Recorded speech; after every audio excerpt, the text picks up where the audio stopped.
Good evening, everyone. How are you? Hello, Kristen. Good evening. Hello. My camera off while I was chewing a little bit more.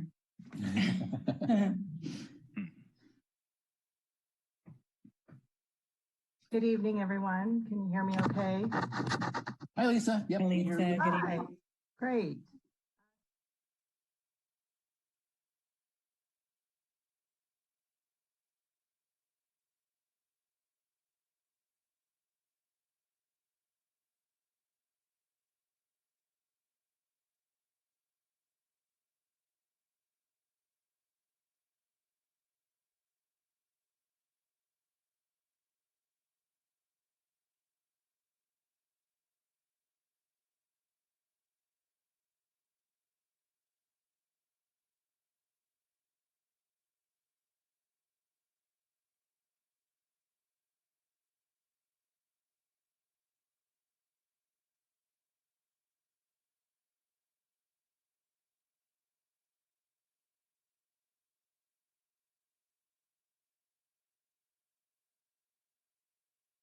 Does that look great? It does. Okay. Beautiful. All right. Well, let's call the meeting to order. Good evening, everyone. I will bring the meeting of December 6th, 2021 of the San Carlos Planning Commission to order. And as always, we'll start with the Pledge of Allegiance. Please join me in the Pledge of Allegiance.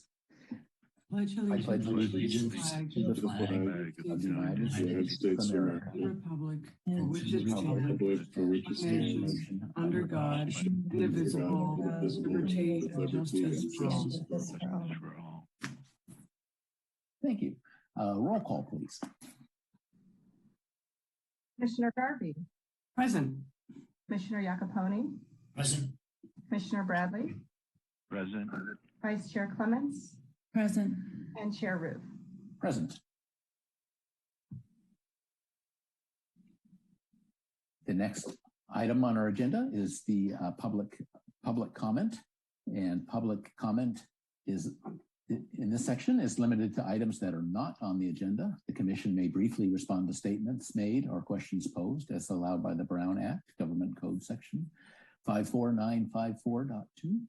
However, the Commission's general policy is to refer items to staff for attention or have a matter placed on future Commission agenda for a more comprehensive action or a report. So are there any comments from the public on items that are not on the agenda? Darren, do you have anyone in the waiting room? Not at this time. Okay. Let's move on to the next item then, which is approval of the minutes from our previous meeting, which was November 15th. Are there? Yes. Excuse me. Sorry. Through the chair, staff would like to call to the Commission's attention a errata sheet that has been provided since the packet was released. And on this slide here to the left, the language that is shown in light blue is actually in the packet, but that's just a note reflecting that a change needs to be made.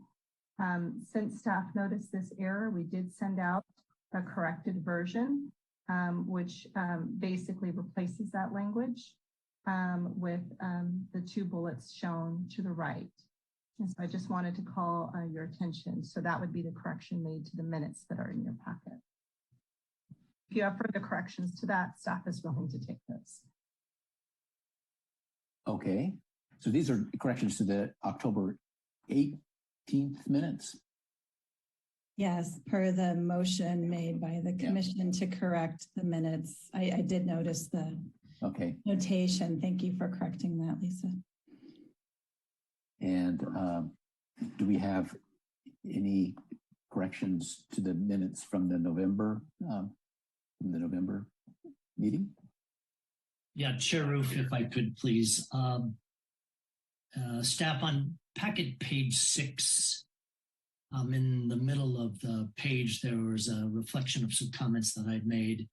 And down in the third or fourth sentence, it said, Commissioner Jacoponi said that if the reason they are not getting more rental units is because 4.9 is not very attractive, moving to 5.0 is less attractive. I actually think that should have read, because I believe it was my intention to say, if 4.9 is not very attractive, moving to 5.0 is not very much more attractive.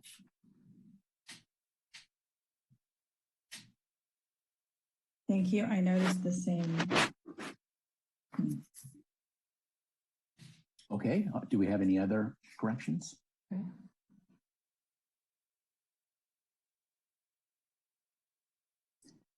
Hearing none. Can we have I'd entertain a motion to approve the minutes with the correction that Commissioner Jacoponi just mentioned? Yes, Chair. With that correction, I'd move approval of the Planning Commission meeting minutes from November 15th, 2021. I'll second. Great. We have a motion and a second. Can we have a roll call, please? Commissioner Garvey, Yes. Commissioner Jacoponi, Yes. Commissioner Bradley, Yes. Vice Chair Clements, Yes. and Chair Rue. Yes.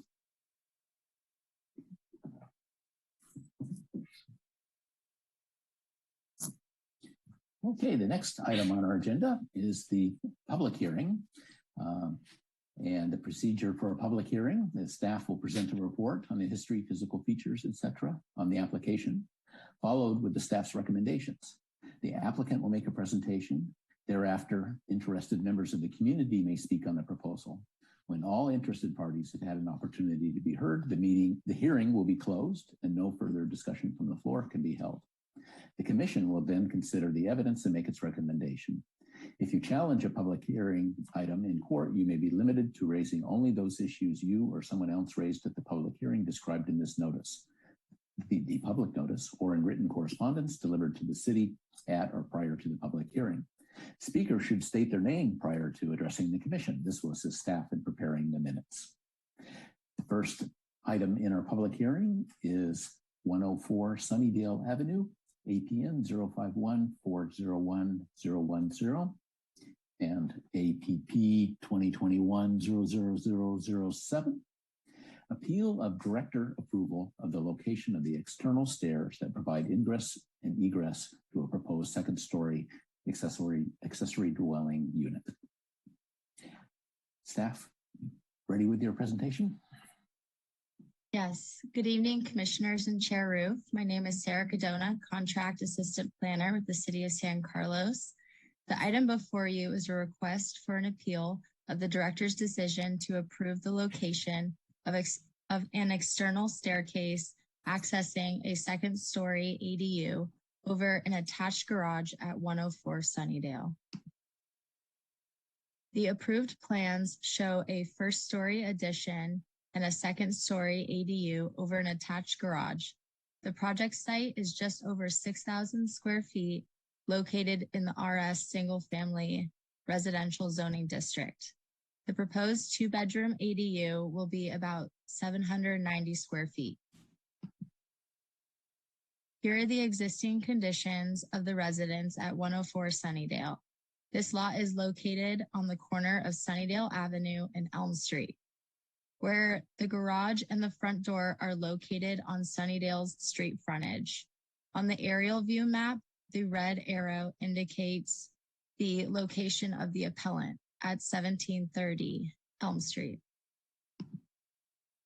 Staff first received this application on September 23rd, 2020, and during the review process for the ADU, staff as well as the applicant were both in contact with HCD, which is California's Housing and Community Development Department, for further interpretation on AB 68, which is the law that regulates ADU accessory dwelling units, also known as ADUs. This current ADU law does not specifically address requirements for second-story ADUs over attached garages. HCD finally concluded that second-story ADUs over attached garages shall default to the municipality's second-story setback requirements. The project applicant then worked with the Building and Planning Division to find a design that meets the ingress and egress requirements while providing access to the ADU. Staff then approved the project on September 30th, 2021. Shortly after, the neighbor at 1730 Elm Street filed an appeal on October 8th, 2021. Staff then met with the city attorney to discuss the scope of the appeal because ADUs are ministerially approved according to the ADU law AB 68. The city attorney found that the only appealable item was the staircase location. Here are the appellant's concerns that were listed in her reasonings for the appeal, in which staff has reviewed and responded to.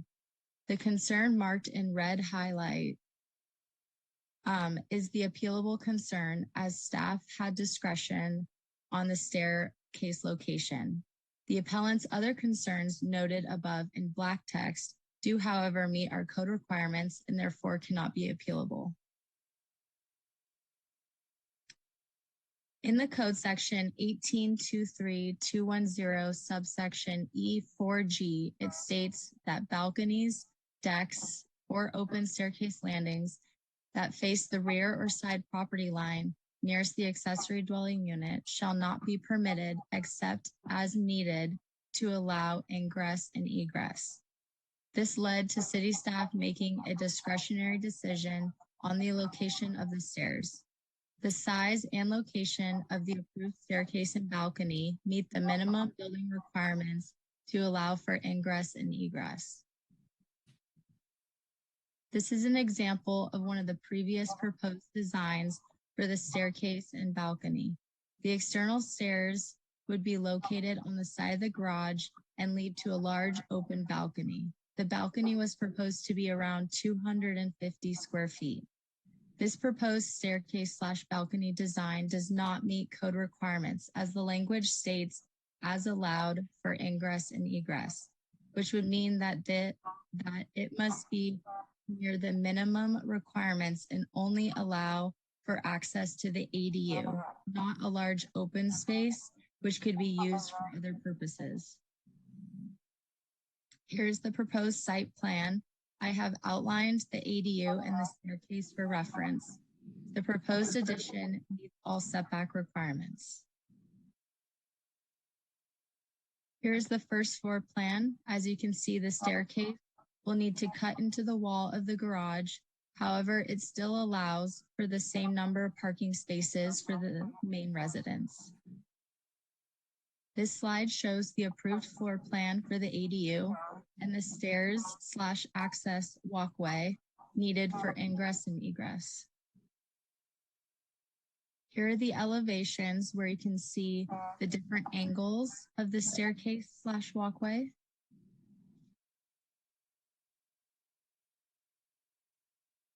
The applicant for the ADU, as well as the appellant located at 1730 Elm Street, were able to provide a 3D rendering of the staircase. The appellant at 1730 Elm Street is currently in the construction process for building a new 2-story home and has created a proposed rendering on the right that shows what both completed projects would look like. This slide shows the appellant's suggested location for the staircase. This would mean that the staircase and the walkway would move toward the street side property line on Sunnydale Avenue. Staff finds that the appellant's proposed alternative location is not of equal benefit as the approved location, which result in a design that is less cohesive and the removal of one covered parking space for the main residence. This slide shows a neighborhood outreach and public noticing. On November 23rd, staff mailed public notices to all property owners within 300-foot radius, and since, staff has received no neighborhood concerns about this project. Here's the motion if you choose to accept it. Staff, as well as the appellant and the applicant, are present to answer any questions that you may have. Thank you.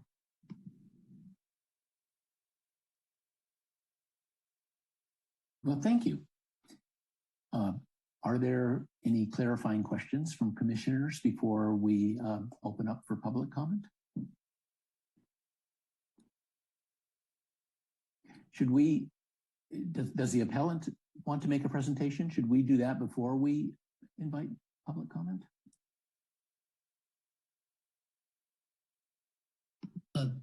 Chair, at the right time, I do have one question for staff, but it can wait if we would like the appellant to speak first. Dara, is the appellant queued up to give a presentation, or are we going to move forward from here? Yes, if I can. Hello, welcome. Hi, thanks for the opportunity. I'm Sumaya and Maddie is my husband. So we are the tenant of 1730 Elm Street. And I mean, as I mentioned in my appeal, the concern is that the staircase could have been designed differently, so it wouldn't be very close, like within a five foot of the fence. So I was just testing myself. I'm a petite person, 5'2" and I was able to easily not even jump, just step hard to get to the 5 foot distance. So it's really bothering us because the stair, the intermediate landing of the stair is right at the height of the fence. So anybody easily could just jump over and come to our backyard, and it is a blind corner, and no camera can catch it, and it just feels really unsafe. And I know that the planning department objected other concern in the appeal, so I'm not going to bring them up. I'm not convinced, and I don't know how we can just petition their answer to our other concerns, but I'm going to focus on the stair for now. So I have a neighbor, I saw that there is no concern from other neighbors, but I was in contact with our neighbor on 108 Sunnydale, and I believe she wants to, and her representative wants to talk to.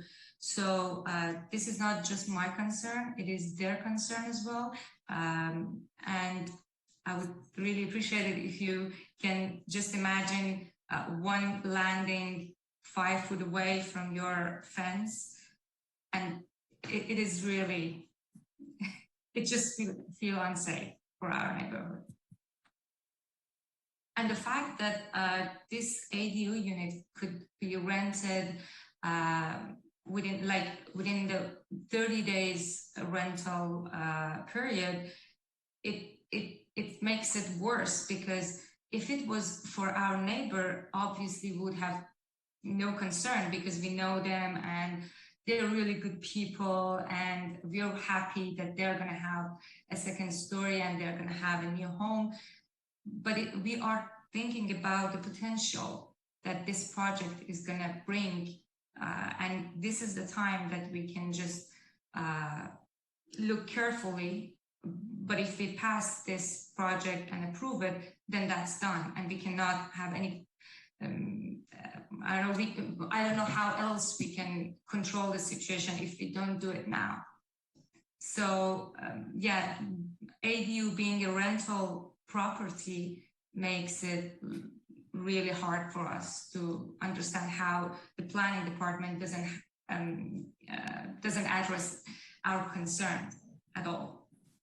And they think that this is absolutely within the code, that the second landing, it's within the 5 foot within the 9 foot second story setback, because usually for the second story wall, they need to have 9 foot setback. So I understand that the planning department helped them with just getting exception for the 30% length of the first floor wall. And I sent already my question to the planning commissions and the planning department, how they can justify that one side of the building could be cantilever off of the first floor and create a bulky mass, let alone they just did it for the second story toward outside and created a two-story mass. And besides that, they also introduce a intermediate landing and stair within the 9-foot setback of the second story. And I don't find any exemption that let them to have the stair within the second floor setback when they have like 30-foot length to have the stair. And with respect to the planning department response in terms of like garage space being not efficient if they move the stair, there are some other design modification they could do it to the stair. Like they could have just the one pass stair and then directly go to the ADU instead of introducing intermediate landing and then go through the space of the garage. So there are so many ways of moving the stair towards Sunnydale and still have a two-car garage. So yeah, that was my comment. Okay, thank you for your input. And I think now I'll open it up for commissioners to ask clarifying questions of the staff or the appellant. And then we'll open it for public comment. Yes, Chair, perhaps the interested party, the real party in interest might have a presentation. Oh, absolutely. If there is, please, let's do that. Would the 104 Sunnydale owners like to make a presentation now?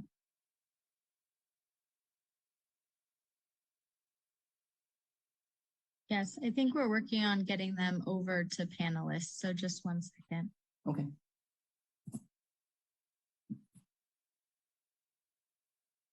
Chair, while we're doing that, if we could again see the diagram or the 3D modeling slide.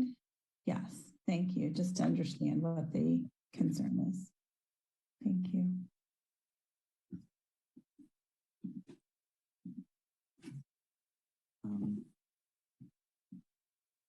So, hello, this is Greg Hilton and Yingfeng. No, can you can start video and then okay. people can see you better.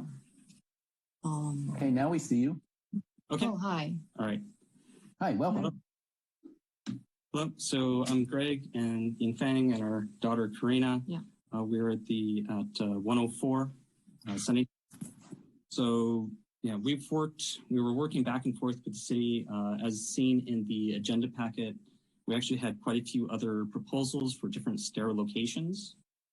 And it was ultimately the final one that got approved, which was the only one that the city was willing to approve. We didn't get any suggestions in other ways on how to modify the plans to still have stairs accessible to the ADU. We've been talking with our next door neighbor at 108 Sunnydale as well. So, I mean, after looking at all the plans, reviews, you know, I know that and I believe they're going to speak once it comes to the public comment section. I know they personally would prefer if we could go to what's listed as proposal 2, as described in the agenda packet on page, I believe it's 36. Obviously, remove the deck to just make it so it meets the egress requirements. Our only concerns about any changes at this point in time is just how it would slow down our project. We've spent over a year from the start of the project, trying to figure out how we want our own floor plan internally. The stairs was the last item. We spent, I think, 2 months going back and forth. So our biggest concern is really getting the project moving forward. Thank you. And our, I believe our designer David's on, so if he wants to add anything, he could just add for us. Thank you. And actually, there's one thing I want to say is Karina. I talked to Somaya on text. You know, she found out that our plan approved, and this was not her first line of concern of the stair location, but mainly like we open a window toward her yard, and that compromise her yard privacy. And then she did text me. It's basically it's like if I move my window, you know, the bedroom window facing her yard, then she's okay with the rest.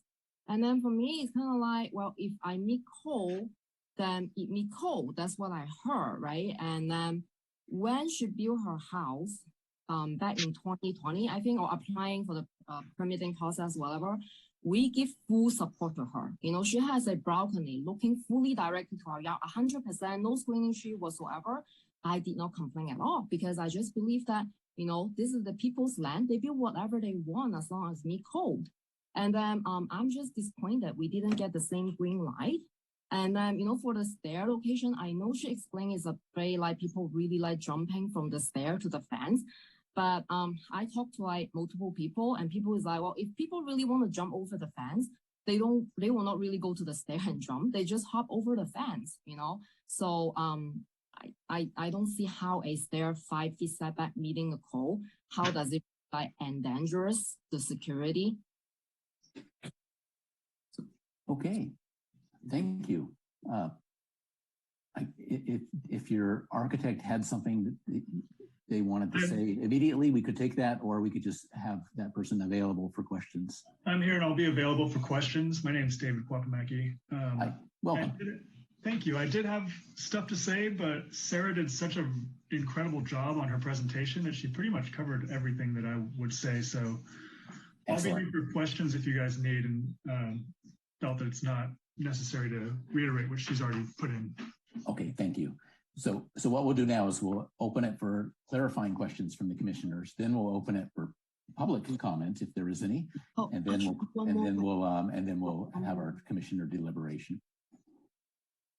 So commissioners, any clarifying questions for the staff or for the other people who have presented?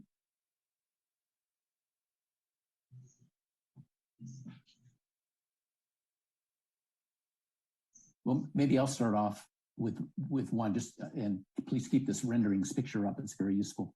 The just to make sure I understand the distances here. The distance from the fence to the railing, the horizontal distance, that's 5 feet. Am I correct there? That's correct, 5 feet. And the height, what's the height of the top of the railing? That I'm just trying to get a feeling for the scale here a little better. The height of the either of the platform and or the railing. What are we talking? 1 second, and I'll get that for you. Mm-hmm.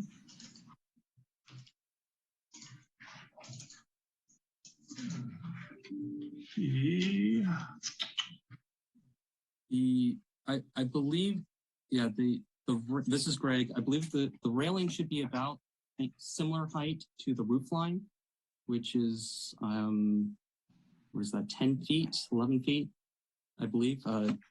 David should be able to more exact answer. So the mid landing where it turns 90 degrees is at 6 feet, 11 inches from the ground. Mm-hmm. And then the railing would be at 10 feet, 5 inches. That's the intermediate one. Is that the one that you were asking about? Yeah, I guess that's the one that would be that kind of provides the most access to jumping over. Yeah. And if, yep. Okay. Thank you for clarifying that. And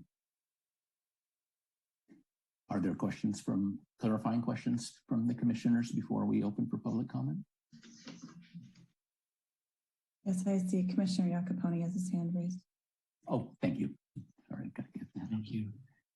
This is a question for staff. In our packet that you provided, and I think maybe the owners of 104 Sunnydale referenced this. On page 36, there is what's labeled as proposal 2. Correct.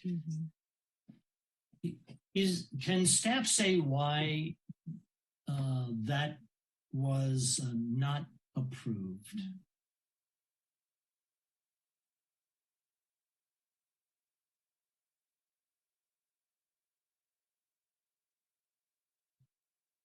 So proposal number 2, you're referencing the staircase that is located more towards the street frontage of Sunnydale Avenue leading to, so it would look like this proposal, but the staircase is closer to the Sunnydale side. Is that correct? Yes.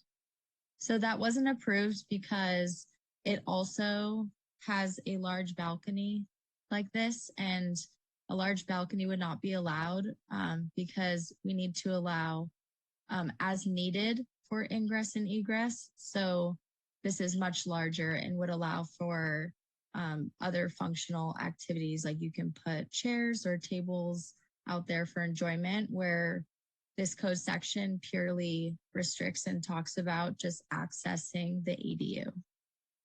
Okay, thank you.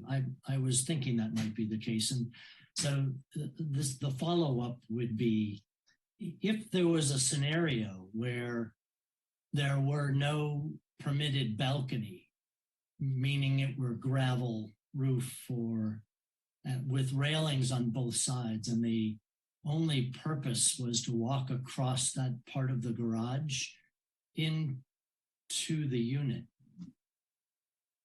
would that change the conclusion of staff?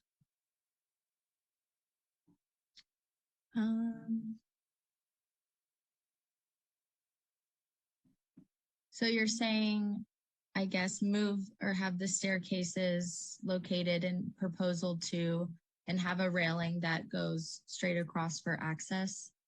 Yeah, on both sides of what effectively is a walkway from the top of the stair and the landing into the home. I guess I'm just trying to separate if, is there a scenario, this is just what occurred to me looking at the diagrams here, was that, is there a scenario that doesn't have the landing, it doesn't have a return, it doesn't move it close to the neighbor's house, it serves the function of acceptable ingress and egress, and therefore allows us to have, kind of like a happy medium between all parties. And, so that and was if not, definitely, that's so fine. that could be an option, but staff thought if the railing and the walkway was more towards the street side, it would be more visible to anyone from the street, and it's less preferable just from an aesthetic and a viewpoint.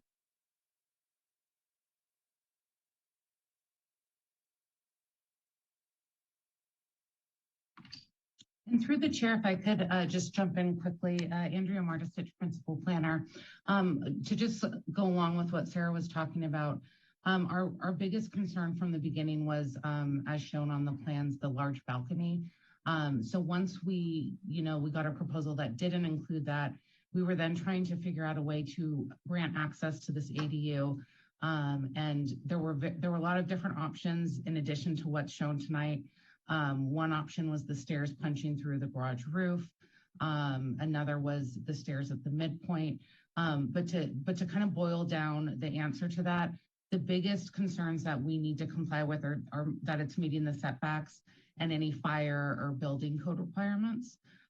So if the scenario you proposed did both of those, then I think it is something that could be approvable. It would just be sort of the outstanding item would be how cohesive is it with the rest of the house in terms of aesthetics.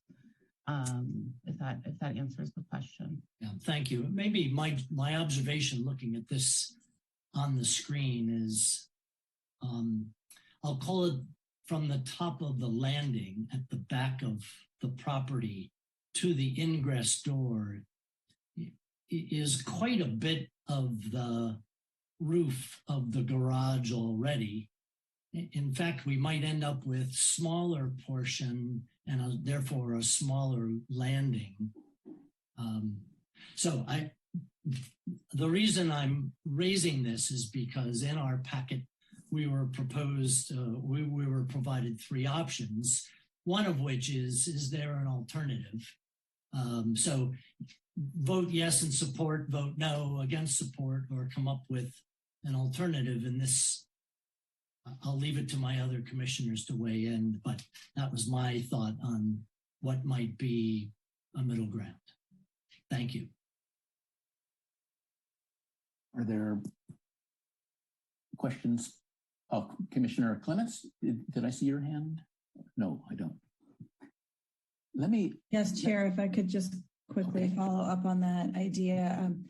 The comment, I think I heard that is it 103 Sunnydale neighbor, the other side neighbor, what were their thoughts about different placements of the stairs? I had thought that different placements were kind of more intrusive from their perspective. So I feel like it's a balance between both neighbors and how visible the stairs are or how intrusive they are, look and feel. So did they have input on that? It's possible they'll call in for the public comment part, but does staff know the neighbors at 103? Yes, we heard they didn't have formal written feedback, but Andrea, I don't know if you'd spoken to anyone who seemed to. I don't believe so. This was all done at staff level. But I think staff's, perspective was the approved location was at the rear corner yard of both properties. Whereas the way that the lot is laid out, those stairs are located along the side yard of 108 Sunnydale. So the rear of this lot backs up to the side of the neighbor on Sunnydale. So, from our perspective, the least intrusive place would be what was approved. So that was our line of thinking at the time. Right, and something that kind of comes forward a little bit further forward to, I just don't know how it interfaces with their home and whether they had a preference. And the problem solving kind of vein that Commissioner Iacopone had started down. Thanks. I have a clarifying question, and then we'll get to Commissioner Garvey. Sorry, I just noticed but I'll ask mine. If you were to pull the stairs toward Sunnydale Avenue, the mid landing would still be positioned to allow somebody to jump, if they could jump that way, into the neighbor at 103 Sunnydale in the same way, I guess. I mean, so it would solve the problem for the Elm Street neighbor, but it would be the same issue for the 103 Sunnydale, I suppose. That mid landing would still be along the property, off the property line. I'm sorry. Yes, please go ahead. I was just going to say, what I was suggesting was eliminating the landing and effectively eliminating the turn, right? Yeah. So maybe that's consistent with what you were just sharing as well. Well, I was also thinking one of the proposal, I think maybe it was the appellant. It's on the packet page 43, where in pink they pulled that the yellow horseshoe stairway structure towards Sunnydale Avenue. That was the alternative. Then page 43, and I was trying to clarify that mid landing would still be above the 103 Sunnydale neighbor, but not the Elm Street neighbor. Yes, that one. Well, and that was the proposal that way that removed a parking space. Yes, that's right. Right, which is really inefficient. Yeah, so that's right. So I just wanted to clarify the distance. I guess we can weigh the pros and cons when we get to our discussion, but I kind of want to see if, we have a question from Commissioner Garvey, and then if we don't have more Commissioner clarifying questions, we'll open for public comment. Commissioner Garvey? Thank you, Chair Roof. Just one comment. In looking at the renderings, if we pull the stairs closer to Sunnydale, it looks as though the stairs then cover a utility box. So this could create some function issues as well as some code issues that may have to be thought about. And I guess my only comment on the safety issue is, I think it's a lot. If I wanted to hop over the fence, I think it would be a lot easier to just hop over the fence than it would be to get over a 10-foot, 5-inch railing and hop down. That I don't think is doable. Okay, let's talk about that more when we get to our deliberation. I don't see additional clarifying questions from the commissioner. So can we open for public comment? Is there the introductory slide for that? Yes, and Chair, I see someone registering in the Q&A. Okay, so let's make sure that they get that they make it through the system so we can hear them. So now we're in the public comment part. If you would like to make a public comment on agenda item 6A, 104 Sunnydale Avenue, now is the time to speak. You may join the Zoom meeting at the address shown here or the phone number and enter the meeting ID and virtually raise your hand by clicking on the raised hand icon at the bottom of your screen. Or if you're on the phone, you can press *9 then *6 to unmute when called upon. And we ask for a 2-minute time period for each public commenter. So Dara, do we have people in the waiting room for public comment? Yes, Fred Yukik, you are unmuted and you have 2 minutes to speak. Welcome, Fred. I don't hear you yet, Fred.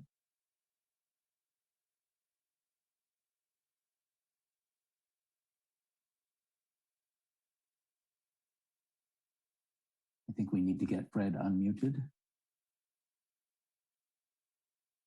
If you press *6, you should be able to unmute yourself.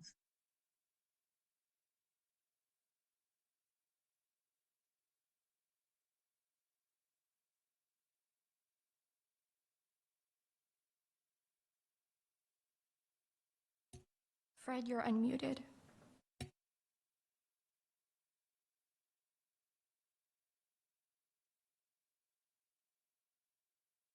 Fred, we don't hear you yet.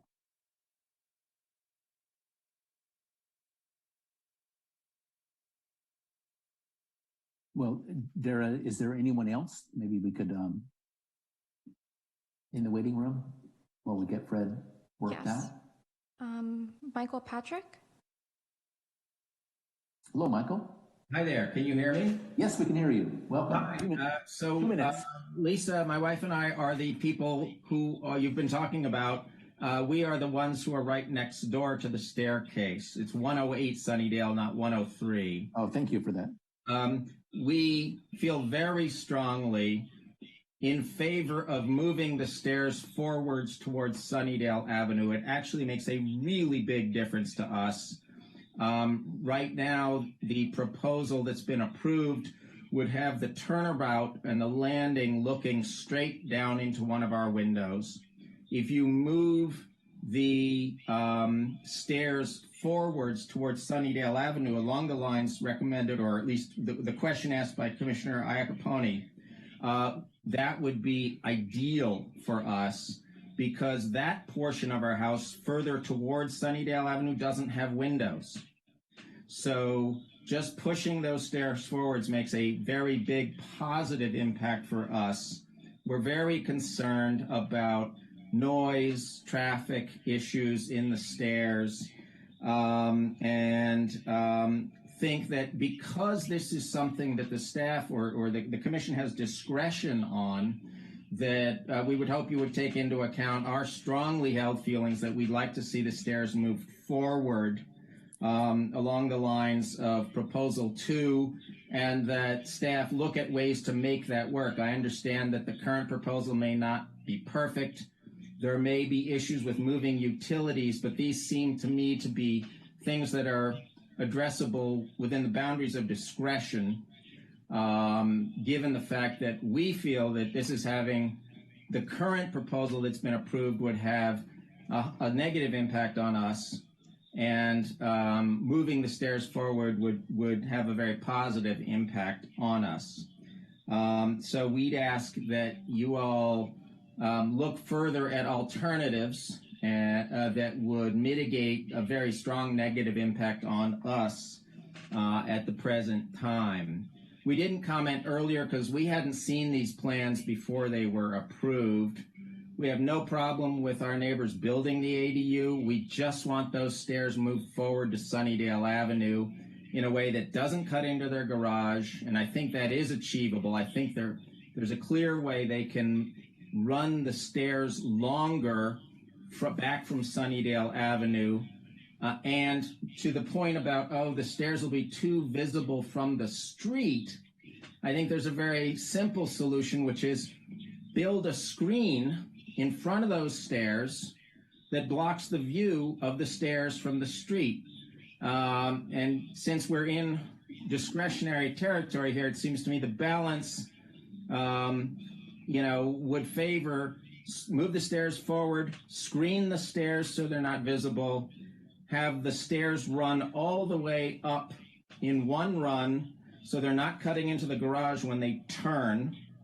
So you're preserving garage space, and you're addressing a really serious concern that we have about impact on our property and noise and privacy issues. Okay, thank you very much. Appreciate that input. Dara, do we have additional people in the waiting room for public comment? Yes. Caller ending in 924. You are unmuted and you have 2 minutes to speak. Hello, please give us your name. Hello, that took a while. This is Fred Yukich. Oh, wonderful. Can you hear me now? Welcome. Yes. I had to wait for the machine to tell me what to do. So okay. Anyway, give me permission. A lot of permissions here. Fred Yukich, I own the property at 112 Sunnydale, which is on the other side of 118, so I'm not adjacent. What I did hear here was that the HCD, the state, defaulted to local ordinances. In those local ordinances, one thing it says is they shall not be permitted except as needed. So first, I would say I don't see a need here for ingress and egress at the specific location that's being proposed. It doesn't need to be there. And I thought also, second, there was another case, and I didn't get it quick enough, where they're not really meeting some of the city requirements with the, maybe it was the balcony rather than the staircase, but clearly there was something there. My third point is that it's really not consistent with the neighborhood. There are not exterior staircases in the neighborhood, to my knowledge, that I can think of. And most of the properties are massed to the front of the house, kind of consistent with what Michael Patrick was saying. And even to have the stairs, they should be massed closer to the front, even aesthetically, instead of, I don't know if they're trying to hide them back there, or so you'd have to walk along, a fence and the wall of the garage to get to the staircase. Seems like you're sort of hiding it back there. So I would suggest that there's some other solution. I don't have a solution, and that's up to the applicant, I think, to come up with a solution. And so therefore you should uphold the appeal, I think, is the appropriate, if that's the appropriate motion. Thank you. And I don't know how to unmute. How do I unmute now? Or you'll take care of that for me. Thank you very much. Dara, do we have additional callers? Yes, Lisa, you are unmuted and you have 2 minutes to speak.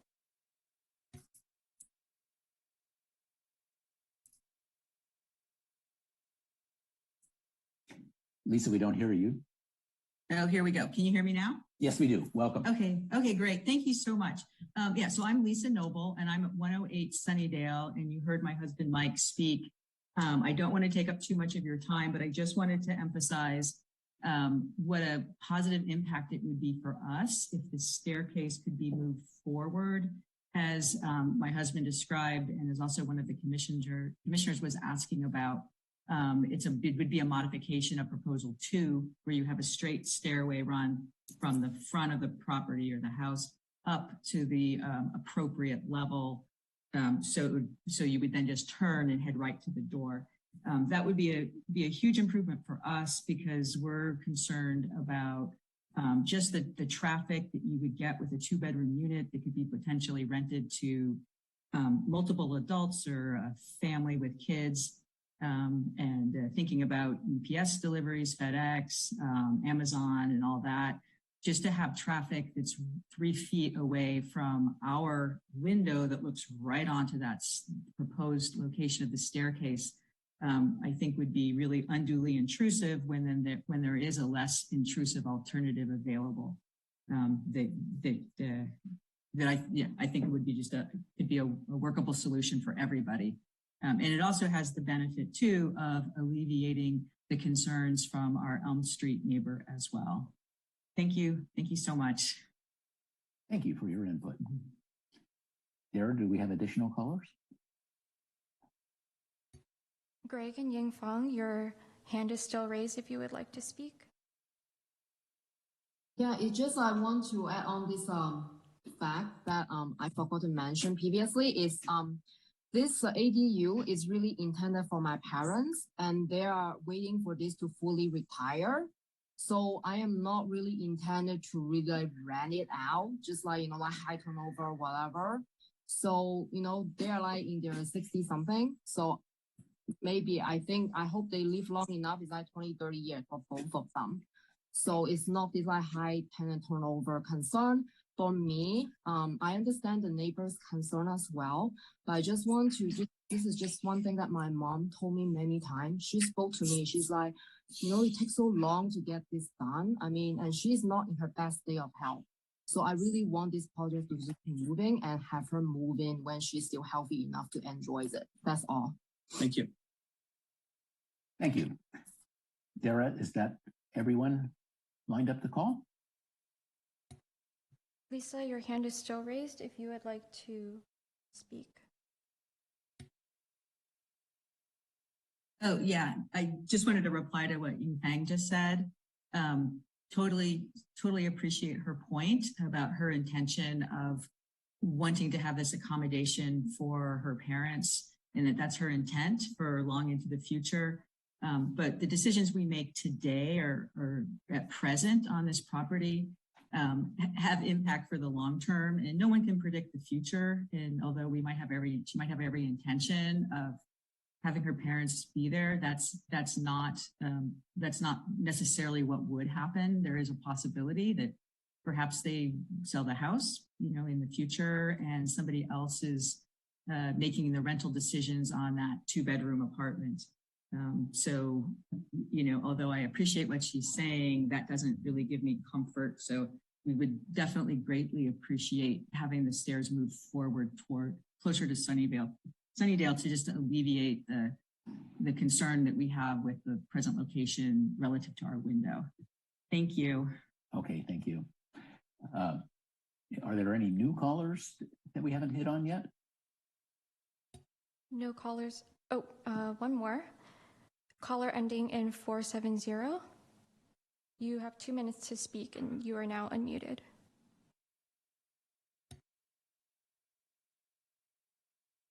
Welcome. Please give us your name. I don't hear you yet. Hi, this is Erin Hilton. You might recognize the name. It is the same name as my son, who does live across the street from me. And I understand there's a lot of anxieties about always change in our neighborhood, but we are a good neighborhood. And I think it's a good discussion we're having tonight. But we support our neighbors, and, they're not about to sell this house. This is a family. This is a family on one side of the street and the other side of the street. So that is not the point. They're not going to jump over a fence and violate anybody's security. They're not going to make a lot of noise and violate the calmness of Sunnydale. I really want you to look at the human side of what we're talking about here. We're talking about families in the community here on Sunnydale and in San Carlos. Thank you. Thank you. Dara, do we have any other callers who we have not heard from yet? No callers at this time. Thank you. In that case, I think I would entertain a motion to close the public comment period. So moved. Second. We have a motion and a second to roll call, please. Commissioner Garvey, Yes. Commissioner Yakaponi, Yes. Commissioner Bradley, Yes. Vice Chair Clements, Yes. and Chair Rube. Yes. Okay, now we're at the deliberation stage of our discussion for this item. And we've heard a variety of perspectives. Where are we landing on this? Commissioner Clements, would you like to start off? Thank you, Chair. I have a question and a comment. First, perhaps the comment, if I may. I understand, we all have fairly small lots here. In San Carlos, it is a cute place that we live in. And so I understand the desire for privacy and to try to maintain what we've got because it is, our setbacks are pretty small. I also hear in the comments, I appreciate the last caller. I hear echoes of, I'm going to call it othering, which disturbs me. The idea that somebody who we don't know, who doesn't already live on Sunnydale or in White Oaks, could move in. And if it is not the parents of these nice people, that it is a renter, that somehow a renter could cause danger to the neighborhood. And I want to just say for the record, all of us have rented. All of us are kind people, it seems. And I would hate to think that we are concerned about safety from people who have been screened by our neighbors who we supposedly trust. And so I am hoping that we are not anti-renter in this conversation. And that is really how it strikes me when we're talking about concerns about folks vaulting into folks' neighbors' yards. That is not normal behavior, and it is not what renters generally do. So I just want to say for the record that disturbs me if that's the implication. So I want to ask an architecture question and a cost question, which is, again, what does it look like to have, I guess, a variation on alternative 2 to run one long set of stairs without a turn, which it sounds like both neighbors prefer. What would that do to dimensions, cost for this project? The architect could comment. Yeah, so if we were to put the landings straight out like they're saying over the roof and then have the landing on the outside of the garage and stairs going down, the stairs would go past the existing front garage wall by almost 3 feet, 2 feet, 11 inches. So we would need to put a fence because you have to have a 3-foot landing at the bottom of the stairs. So we'd have to have a fence in front of that to hide it at a minimum, which would then put a fence or a screening fence at 14 feet from the property line, which would then also be 5 feet in front of, for 6 feet in front of the garage.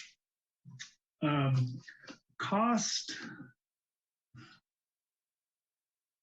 I mean, there's small Sorry, costs. you just said the stairs would protrude 6 feet in front of the garage. 3 feet in front of the garage, and then you also need a 3-foot landing in front of that. Yeah. Okay, so they're quite visible. Got it. Okay, and now cost? Costs are, I would say, probably close to similar. You still have exterior stairs that are being built, whether they're at a 90 or straight. We're still having a landing area that is, built next to the roof. So it'd be very similar. There would be, of course, small costs for the client of redoing plans, some small engineering changes and some small architectural changes, but nothing drastic, if that answers your question.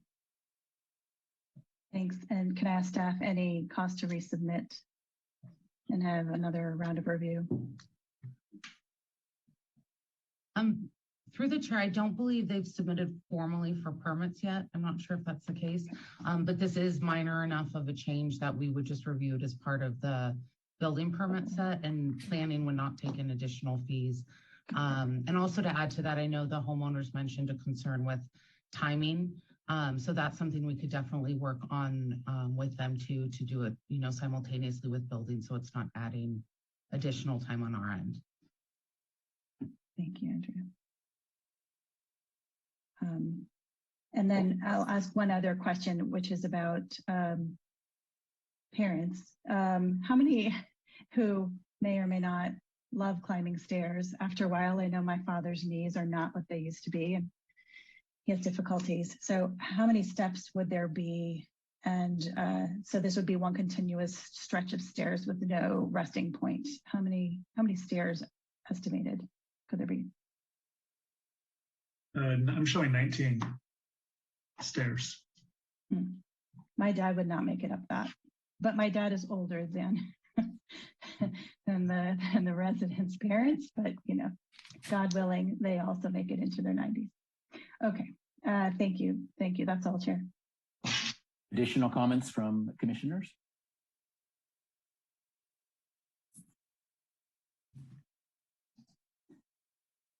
Commissioner Garvey. Thank you, Chair Roof. I'm thinking about this 6-foot protrusion in the front. Andrea, can you refresh my memory? What are the setback requirements for the front, and does it still meet those? Sure, there's specific requirements that are more lenient for stairs and landings, so I would look that up. Okay. Right now. So the way this lot is oriented also, even though this is the front of the house in terms of the garage and front door, for setback purposes, it's considered an exterior side setback. The front setback is actually off of Elm Street. So the setback for that side of the house is 7.5 feet. And then the stairs and landing can encroach into that a little bit, I believe. I'll check what that is. A second question, if I might. Many people have a driveway that's paved a few feet wider than their garage to give them a little bit more room to get out of their cars, etc. Is this applicant considering doing that? And would that be encroaching at all on the new staircase or the 6-foot protrusion? I just can't envision what that would be like. That last 6 feet of the driveway, you would be limited, I think, in your width, but maybe that wasn't an issue to begin with.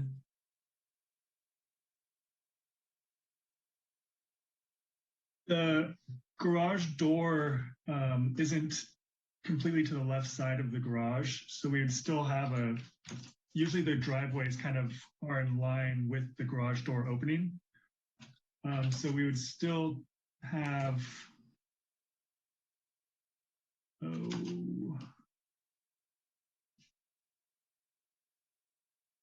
3.5 feet or something like that.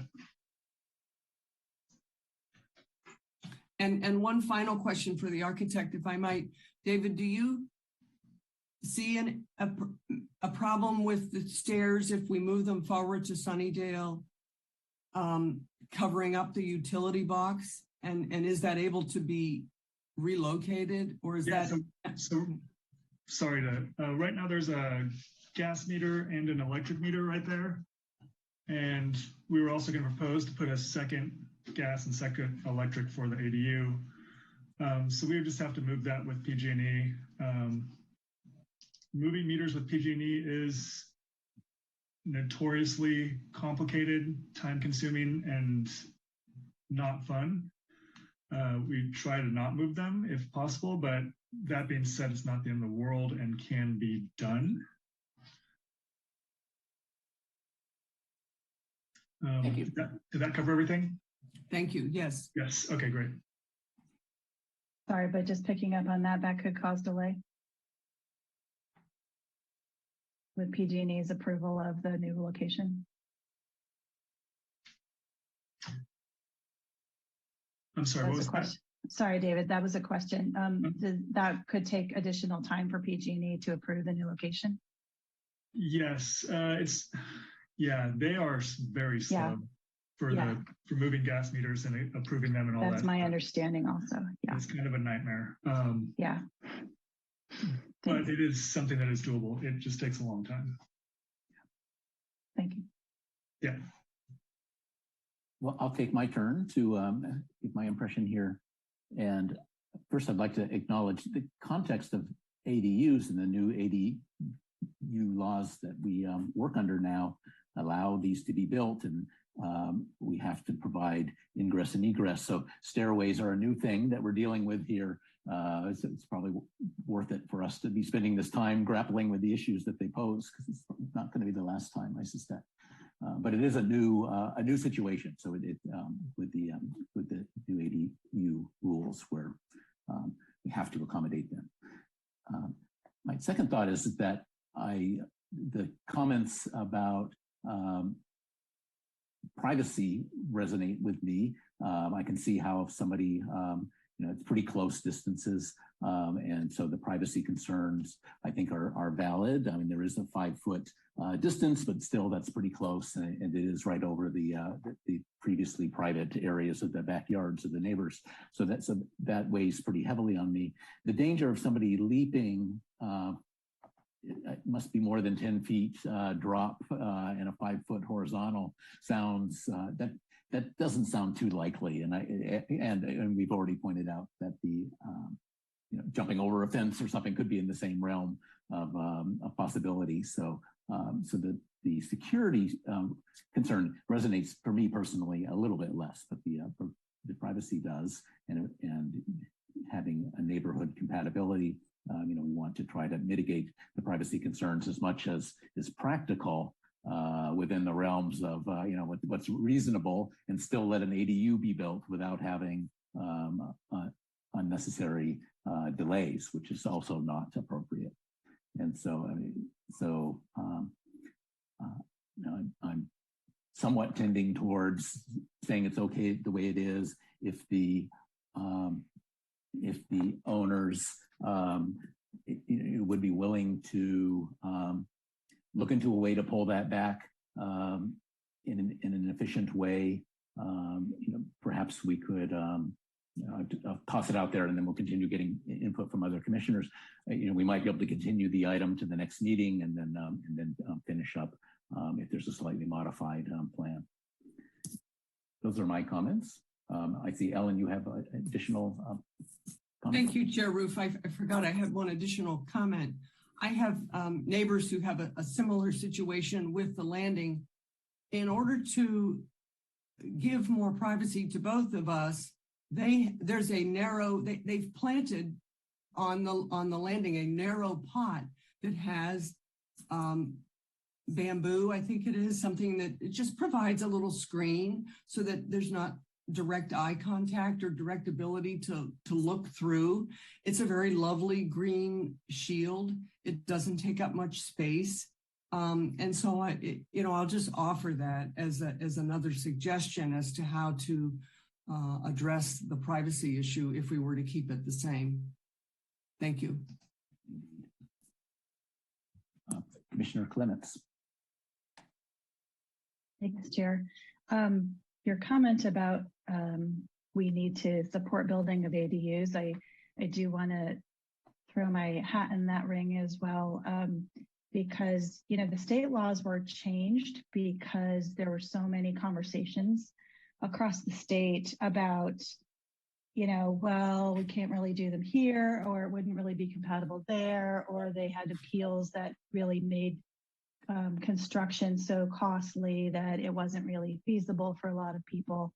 And ADUs can be quite costly to build, especially if you're trying to make the character match the neighborhood. So So that is the reason that the state laws were passed. It is to facilitate ADUs to be built with certainty without lengthy consideration and design changes and concerns that it's underparked and blah, blah, blah. So because it was such a problem all over the state. So anyway, I wanted to just say to the owners of this building, I'm thrilled that you're doing this. I love the house the way it is. I'm excited to see what it looks like once the ADU is built on top. And I think it's wonderful that it's going to be multi-generational housing, because it is so hard to have parents and have children and have, all kinds of folks living in this area the way it is. There's so little rental housing the way it is. So anyway, I just, all other things being equal, I hate to change what is a compliant set of plans if there are other alternatives that would, that really are going to cause delay for this family that's been working on this for so long already. So just wondering if there's something that could be done quickly without altering the path of this too long. Thanks. Thank you. Commissioner Iacoponi. Thank you, Chair. This is a process question, so maybe one of staff can help. We have a motion that has been proposed to support the decision of the director. If that is not approved, what happens?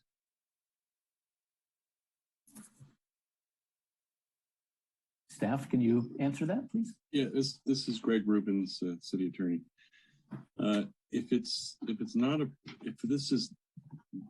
not approved, we need to have a decision on what is necessary. I forget the right term, but what is required to provide access to the unit. That's mandatory under our ordinance. So the real question is just, where is it going to be? And you've been grappling with that. I've heard during this matter. If somebody doesn't like the location that you put, that could be appealed up to the city council. Thank you for that. That's clear.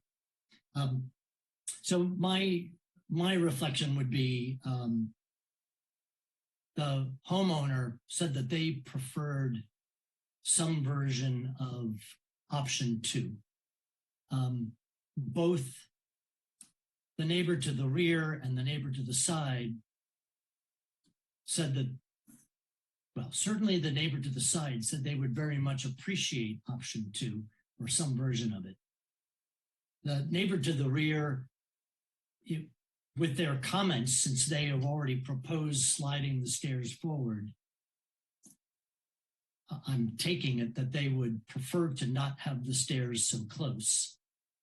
And therefore, it strikes me as sort of, I guess I'll use the word obvious, that some work between the architect and staff to find a way to move those stairs forward without creating that balcony or that area that was objectionable is a way that would work for all of the parties. And I think I heard Andrea say, and the architect say, well, but again, I don't want to put words in his mouth, relatively straightforward to accomplish. So my sentiment is to not support the location of the stairs as they're proposed. And my own request would be for staff to work with the architect to slide them forward in a single run, cutting across what is going to be the garage roof in a way that does not create the objectionable balcony, because I think it feels like a win-win-win.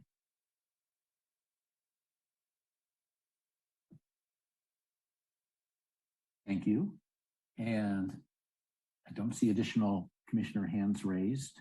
So I'm wondering from staff, or our attorney whether there's a path forward that meets our desired criteria of being efficient in terms of coming up with a modified plan.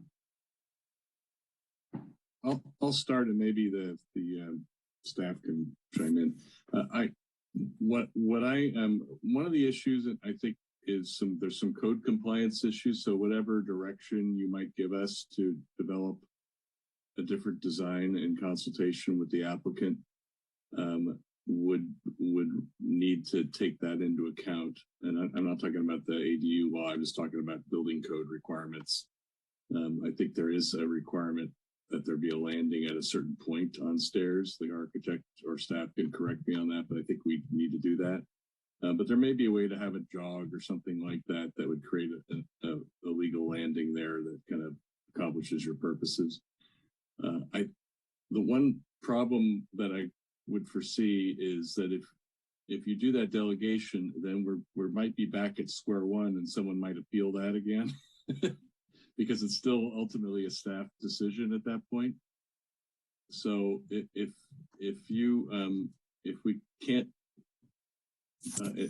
we can't figure out what is a consensus solution that's like building code compliant tonight, then I think probably better to continue it and get a new design or an alternative design that you can approve and get past this. But if there is a way that you can, if you have an idea what you want, that you could just give us clear direction, and that could be your decision.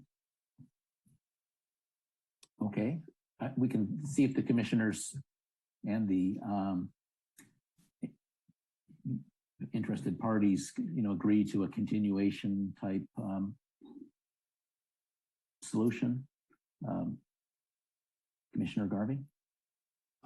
Thank you, Chair Roof. I can support a continuation. I can also support option number 2.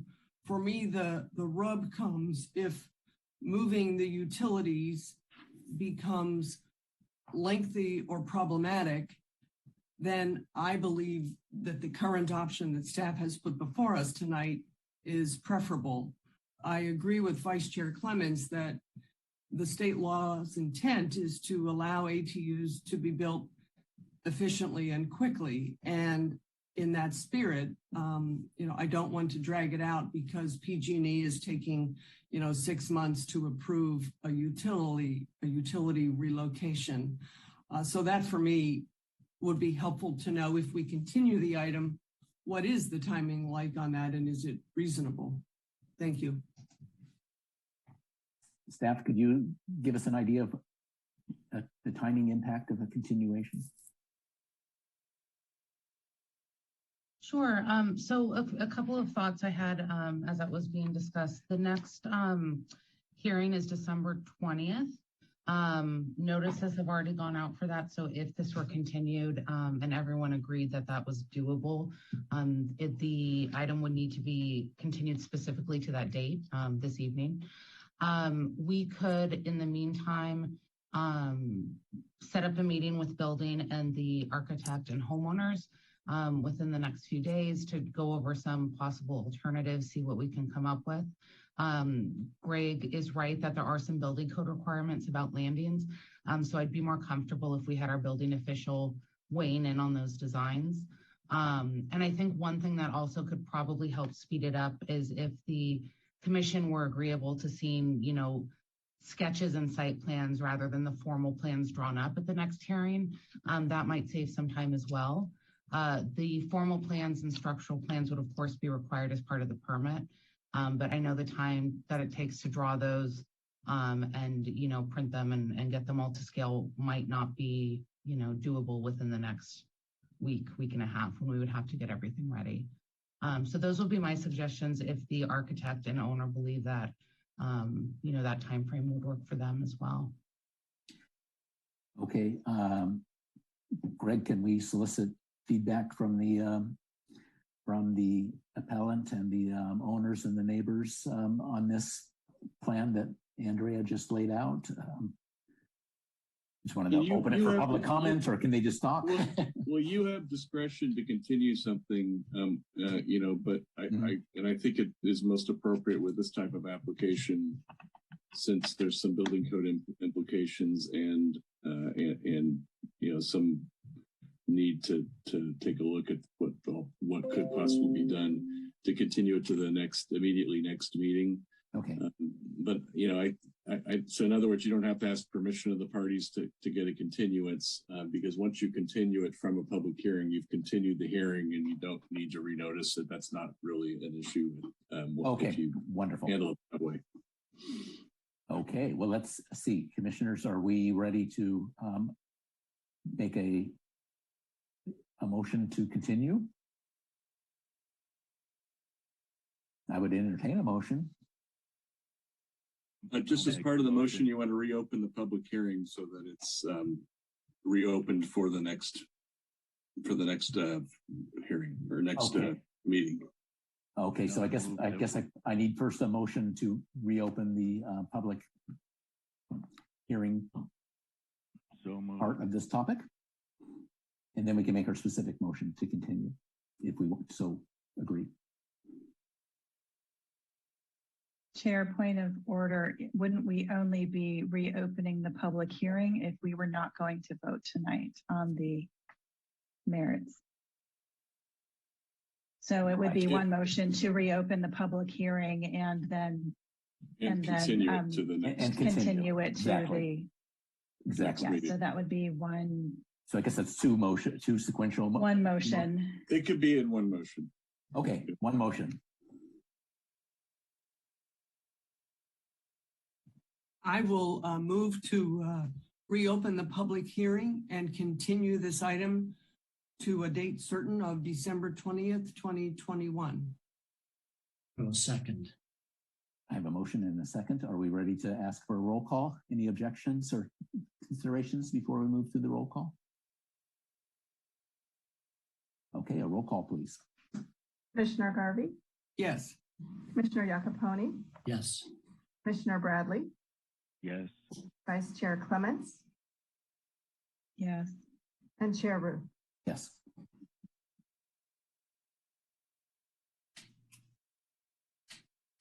Okay, well, thank you. Thank you, everyone, for participating in that topic. And I believe we're ready to move on to the next item, which is the public hearing for 2125 Carmelita Drive, APN 049-352-090, app 2021-00008, appeal of a Residential Design Review Committee, RDRC, decision for design review approval for a new single-family home of 3,021 square feet. Does staff have a presentation for this? We do, thank you. Good evening, Andrea Martisich, Principal Planner. The item before you this evening is an appeal of the RDRC decision to approve design review for a new residence at 2125 Carmelita Drive. The lot is approximately 5,500 square feet and is zoned RS6, single family residential. It's located along the south side of Carmelita Drive between Pine Avenue and Manor Drive. There's an existing single-story residence on site, and the applicant had requested approval for demolition of this residence and construction of a new home. The proposed home would have a first floor of about 1,700 square feet and a second floor of about 1,325 square feet. If approved, the total square footage of the proposed residence, including the garage, would be 3,021 square feet. The project has been through several rounds of review with the city, so I'm going to try to go through a brief history and background of that. So originally, the proposal was submitted for a new residence, as well as the removal of 2 protected trees, which are shown in green on the screen to the right. At the May 17th, 2021 RDRC hearing, a detailed project presentation was given, followed by discussion by the RDRC and applicant and their arborist. At the time, the RDRC had design concerns and continued the project to allow time for the applicant to work on their design recommendations. Next slide. The applicant returned to the RDRC on June 21st, and they did also at that time withdraw their request for the protected tree removal. At the meeting, the committee members requested further design modifications and continued the item again. The applicant decided at that time not to make any further design modifications to the proposed new house, as they did not believe that further revisions would be beneficial. And therefore, at the July 19th, 2021 hearing, the RDRC denied the project by a 2-to-1 vote. And the reason and findings for denial were largely based on finding D of the design review criteria. And I'll go ahead and go over that in some upcoming slides. Afterwards, after that denial, TJ Homes, the applicant, appealed the application to the Planning Commission for review. The Planning Commission heard the item and a motion to approve the appeal failed. And so in effect, the appeal itself was denied. In response, the applicant appealed this denial to the City Council. Next slide.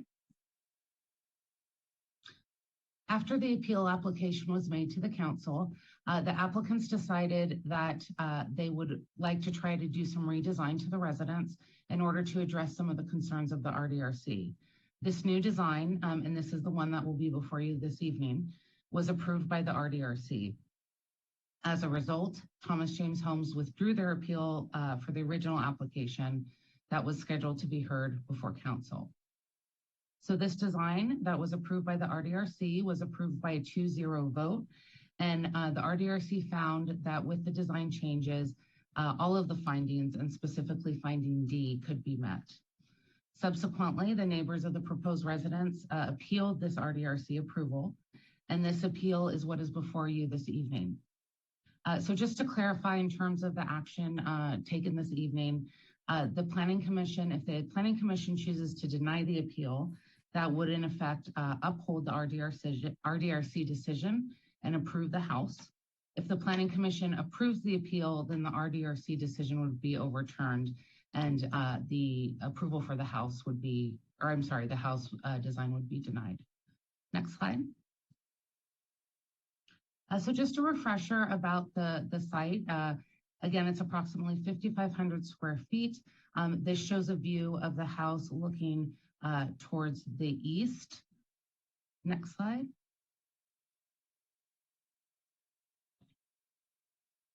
This is the proposed site plan, and just to orient you, Carmelita is at the bottom part of the screen.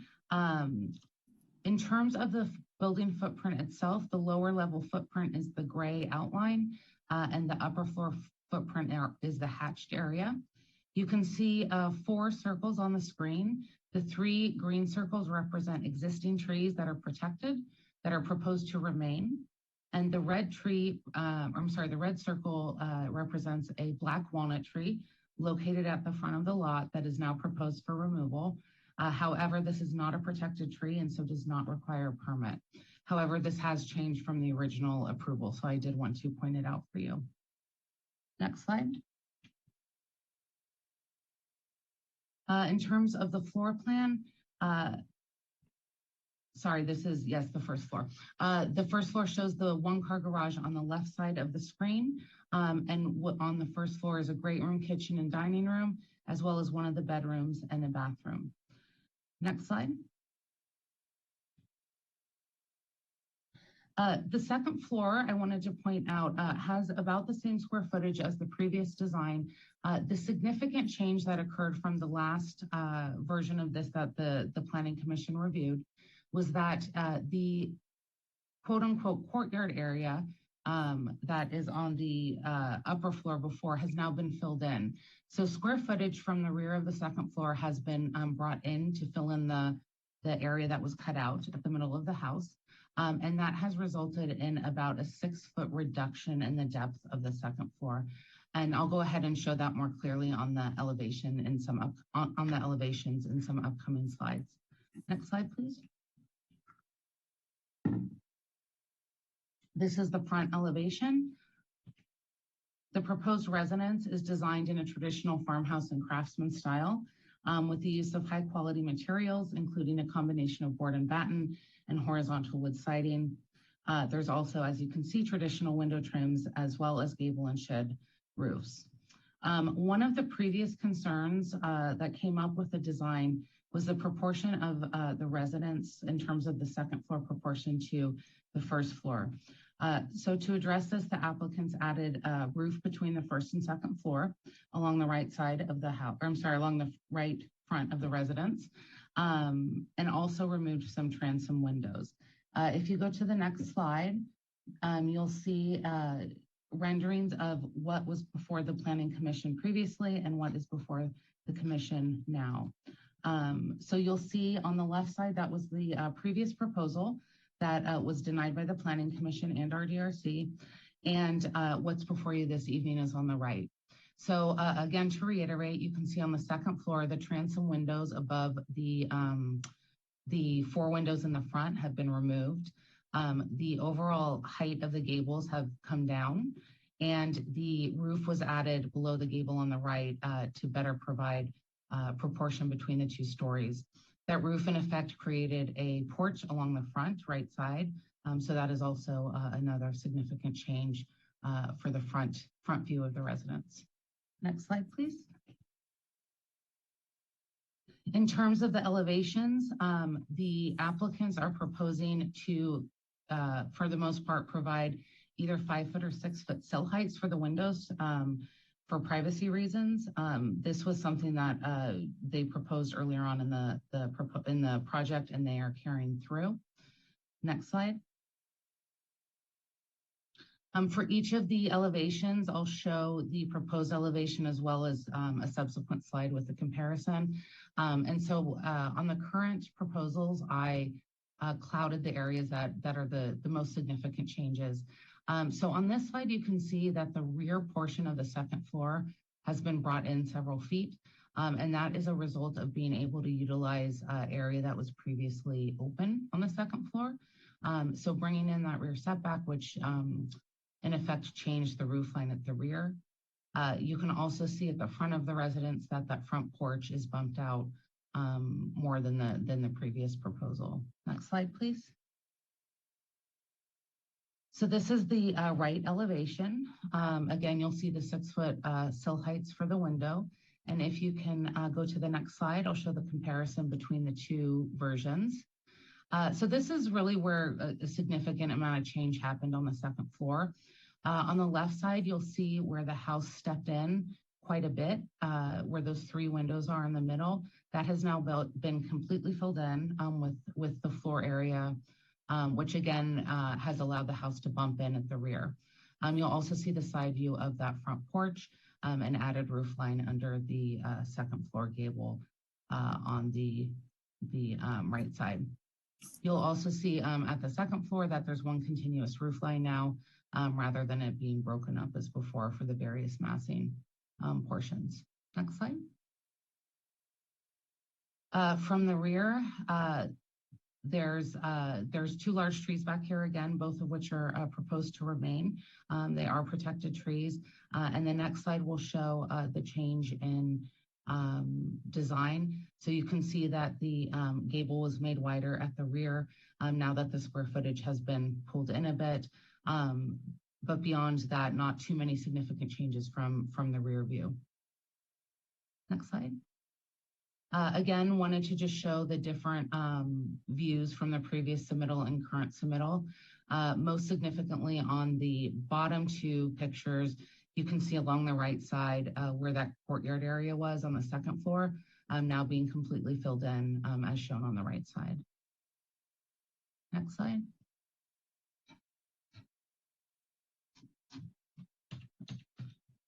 Sorry, let me just catch up to my colors and materials.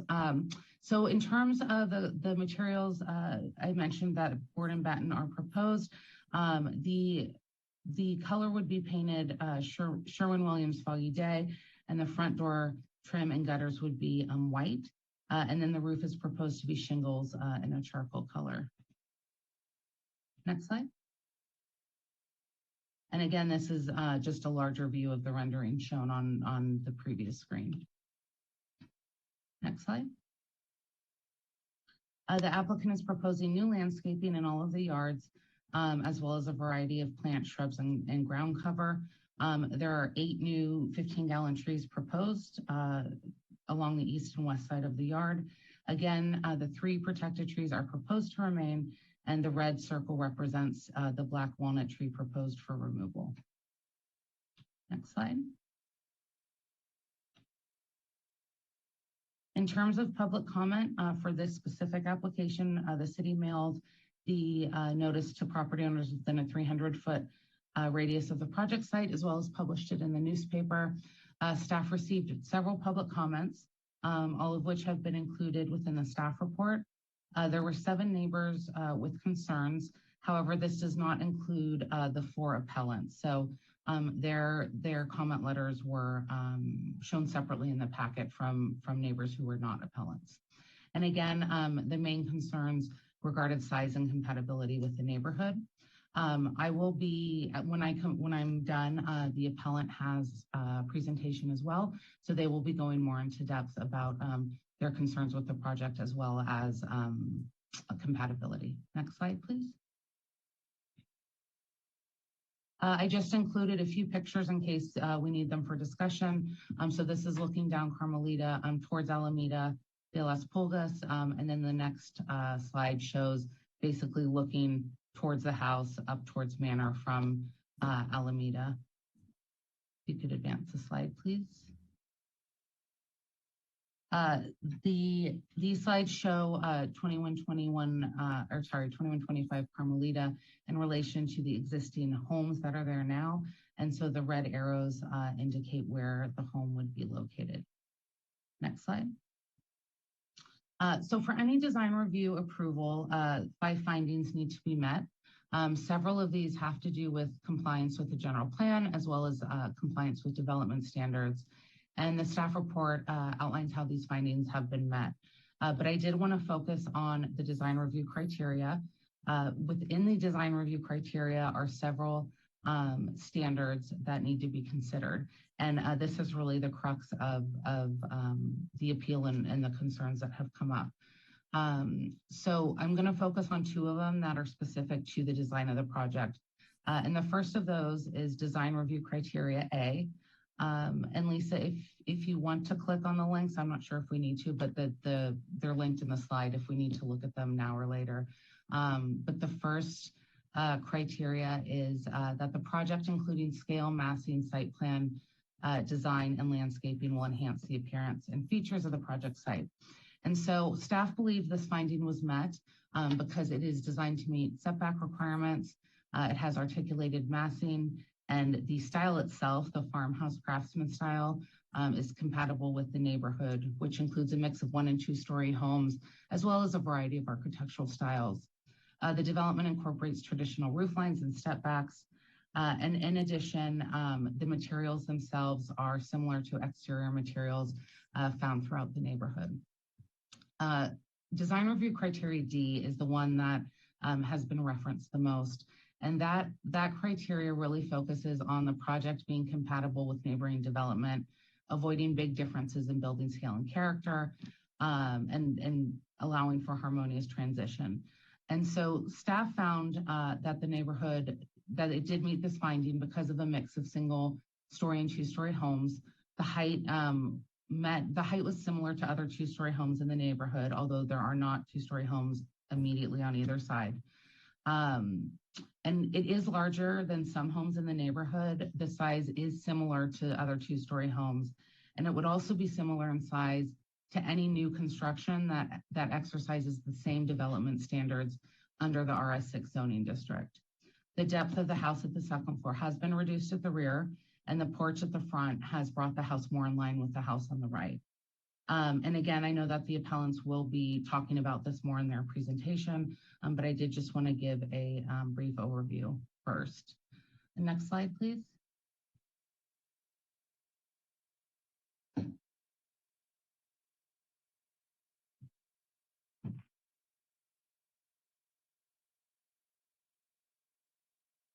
So staff is recommending a suggested order this evening, if okay with the chair.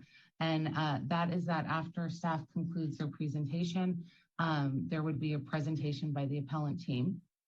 And then the PC Planning Commission could ask clarifying questions for staff or the appellant or RDRC members. We do have Ellen Garvey, of course, who's our planning commissioner, also chair of the RDRC here this evening, as well as Eugene Sakai, who is an architect on the RDRC. So both of them are available for questions on their vote and experience at the RDRC meeting. And then we would suggest to open public comment, but start that public comment with Thomas James Homes team, who's the developer for the site. And then, of course, open it for additional members of the public. Next slide. So with that, I'm available for any questions. I have put on the screen the appellant team order that they'll be presenting just to help guide us through their presentation. So with that, I'm available for any questions. Thank you very much. Well, are there any burning questions, or can we just move to the appellant team presentation before opening for our clarifying question section? Okay, no burning questions. So let's move to the appellant team presentation. And yes, Andrea, I agree with the order of how we'll process this. And I saw that earlier. Looks great. So appellant team, welcome.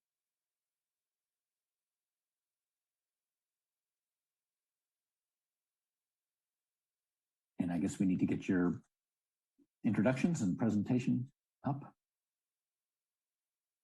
think we're waiting for Michael Quigley. Michael Quigley, are you? Am I here? You are. Welcome. Thank you very much. I'd like to, if you don't mind, just read an introduction for my team members that will present this evening, and then I will present some slides at the end of that. Wish the Planning Commission members and the representatives of Thomas James Homes a very good evening, and to all the other parties that are in attendance as we open our appeal to overturn the November 1st, 2021 Residential Design Review Committee approval for a new two-story home at 2125 Carmelita Drive. Our appeal comes more than a year after the neighbours of Carmelita Drive were invited by Thomas James Homes to hear a presentation regarding their proposed project and participate in discussion as to the ultimate finalising of plans pertaining to neighbourhood compatibility for that project. As you will hear tonight, that process has not gone smoothly for adjoining and other affected neighbours.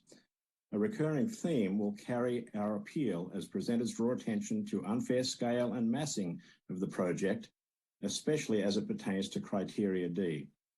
A continuing and urgent cry for fair play will ring out as we defend our spaces between our homes from being targeted for what we see as unfair development. A development that, with application of compassion for neighbours and a creative design process, could eventually proceed. Team speakers Josh Safran, Tom Hoskin, and Matt Grocott will present opening comments for your consideration and will be followed by other long-serving supporters of our appeal at the appropriate time during tonight's meeting. Thank you very much. And at this time, I would like to yield the floor to Joshua Safran.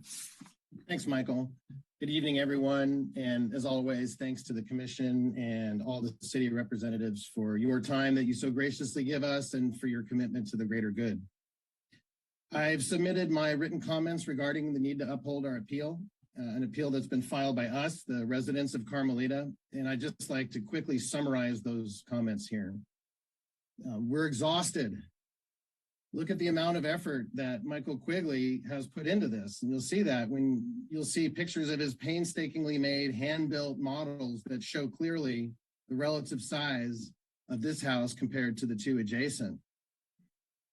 The bulk of the house will be visible to everyone who drives up Carmelita from Alameda de las Pulgas, thanks to the curve and the bulb out in the street. And I encourage anyone to look at the side of the proposed dwelling as you drive up Carmelita. This will affect everyone, not just the adjacent neighbors. We're respectfully asking for two things from Thomas James Homes. We're asking for compromise and we're asking for fairness. We live here. We've invested in these homes. They're a place to live. Profit is and always will be secondary to us here who purchased these properties to live in. We implore you, Thomas James Homes and the city, to support us. Please show some compassion for the families that live on this block. Simply reduce the rear bulk of the house so that it fits into the neighborhood and protects the well-being of the residents, most notably Michael Quigley, Mrs. Quigley, and Ms. Henry, who's on the other side. Yes, you did modify the previous design, but you kept the same square footage. So now the sides of the house are huge flat surfaces to make up for that. So you really didn't give anything up there. The floor area ratio remains the same. So I'm asking the commissioners to please compel this builder to build a house that's in keeping with the neighborhood. That's what we did. That's what the Saisis did up the street. That's what the Burtons did next door. In fact, the only house on this block that maximized its floor area ratio at the expense of all the other neighbors was the house that's next door to Mr. Houskin that was built by a contractor who immediately sold his multi-year residence, took the profit, and retired to another part of the state. Eventually, a house is going to be built at 2125 Carmelita, and TJ Homes will move on to its next project, and hopefully will be increasingly successful as they achieve what I think everybody wants is a successful IPO. But we'll be here forever. The proposed home at 2125 Carmelita, as it stands today, is exactly why criteria D exists in the code. Please protect your citizens. Please enforce criteria D. It's a small, irregularly shaped lot. Thank you. Okay, I'll go next. I'm Tom Hoskin, and if you could queue up the slides, I'll wait a moment while they get, there we go. Okay, so I'm a resident on the street, and we appeared to you before. This is the 6th hearing in San Carlos, the 2nd one before the Planning Commission. So thanks to you all for your patience, and to the city staff as well, who's done a lot of work on this. And there's a lot of documentation in the agenda packet. I trust that you've been through it. There's a lot of material there. I know it's very tedious, but I'm going to kind of refer more to that and keep my comments relatively short. So first of all, what you see here is Carmelita Drive. Welcome to Carmelita. And a couple of these photos already showed up before. There's actually a lot more of them in the agenda packet starting on page 111, which shows kind of the character of the street with a lot of very low scale housing. So yeah, there are some larger scale houses, but they tend to blend in with the neighborhood very well, very nicely. And so I try to put some of those in there just to give you an idea of what the character of the street looks like. Now on the upper left-hand corner, that is Mr. Quigley's house. And on the right of that, the White House is the house that's currently there. That's where the proposed construction would go. On the right, upper right-hand side is the house on the other side of the construction. And then at the bottom would be in front of the house at 2125, looking up the street. Excuse me. By the way, in back, you can't really see it. It's surprisingly difficult to see in these shots, but in the upper left-hand view, there is a redwood tree. There are 2 redwood trees, actually. One of them was proposed for removal due to so-called safety reasons back in May, before the very first RDRC meeting. But after 35 letters that were submitted to the RDRC and 3 arborists, one contracted by Thomas James Homes, one by the city, and one by the neighbors, actually the Thomas James Homes decided to withdraw its request to remove that tree, and that relieved one of the major early concerns over the house. But meanwhile, there hasn't been a lot of changes to the design. So if you could advance the slide, please. So the floor area really hasn't changed. So the top line says the proposal that's currently on appeal to the city council. Actually, I understand that's been withdrawn, but that was the original proposal that you ruled on back in September, I think it was, and the floor area ratio that went with that. The proposal that's currently before you is in the middle line. Notice that it's actually technically 3 square feet larger than the floor area before. And just hitting the very, very within a square foot of what the legal limit is for the floor area ratio, for the floor area. So they're really pushing it right to that limit. And that's, of course, they can do that with regard to that particular rule, but I maintain that you can't get that kind of floor area. And what they're really trying to do, of course, is maximize the value of the house at $1,100 per square foot. You can't get that floor area on the lot size, on the pie-shaped lot size, without violating criteria D. So you can't have it all, right? And they're going for the floor area, which is part of their business plan. That's what they do. So if you could advance the slide, please. This just drills down a little bit more into this, just to show you the first floor plan is exactly the same as the original. Second floor, the garage is exactly the same. So the second floor plan actually increased. So if you think that the second floor changed at all, and Andrea Marticic mentioned this, the second floor didn't really change. In fact, it increased by a couple square feet. They shaved off a little bit off the back and then filled in the courtyard area, but it's still a very massive house on a small pie-shaped lot. It doesn't fit into the neighborhood. So advance to the last slide, please. So I just want to remind the Planning Commission again, too, that the City Council, San Carlos City Council, revised the zoning rules in 2018. This was a 2-year process that started in 2016 with a Good Growth San Carlos citizens effort, and we have somebody here tonight that will speak about that. There was a task force, there was a consultant that was brought in, there were town hall meetings, it went to the Planning Commission, and then I believe it was November 2018 that the City Council passed the rules. Directly to address this issue of oversized homes in San Carlos.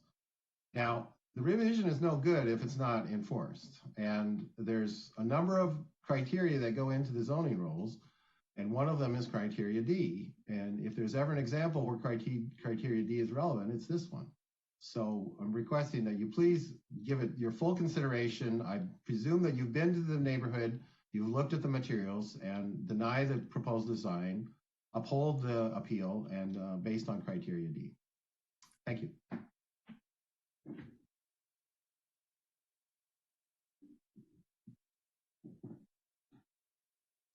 Next is Matt Drocott.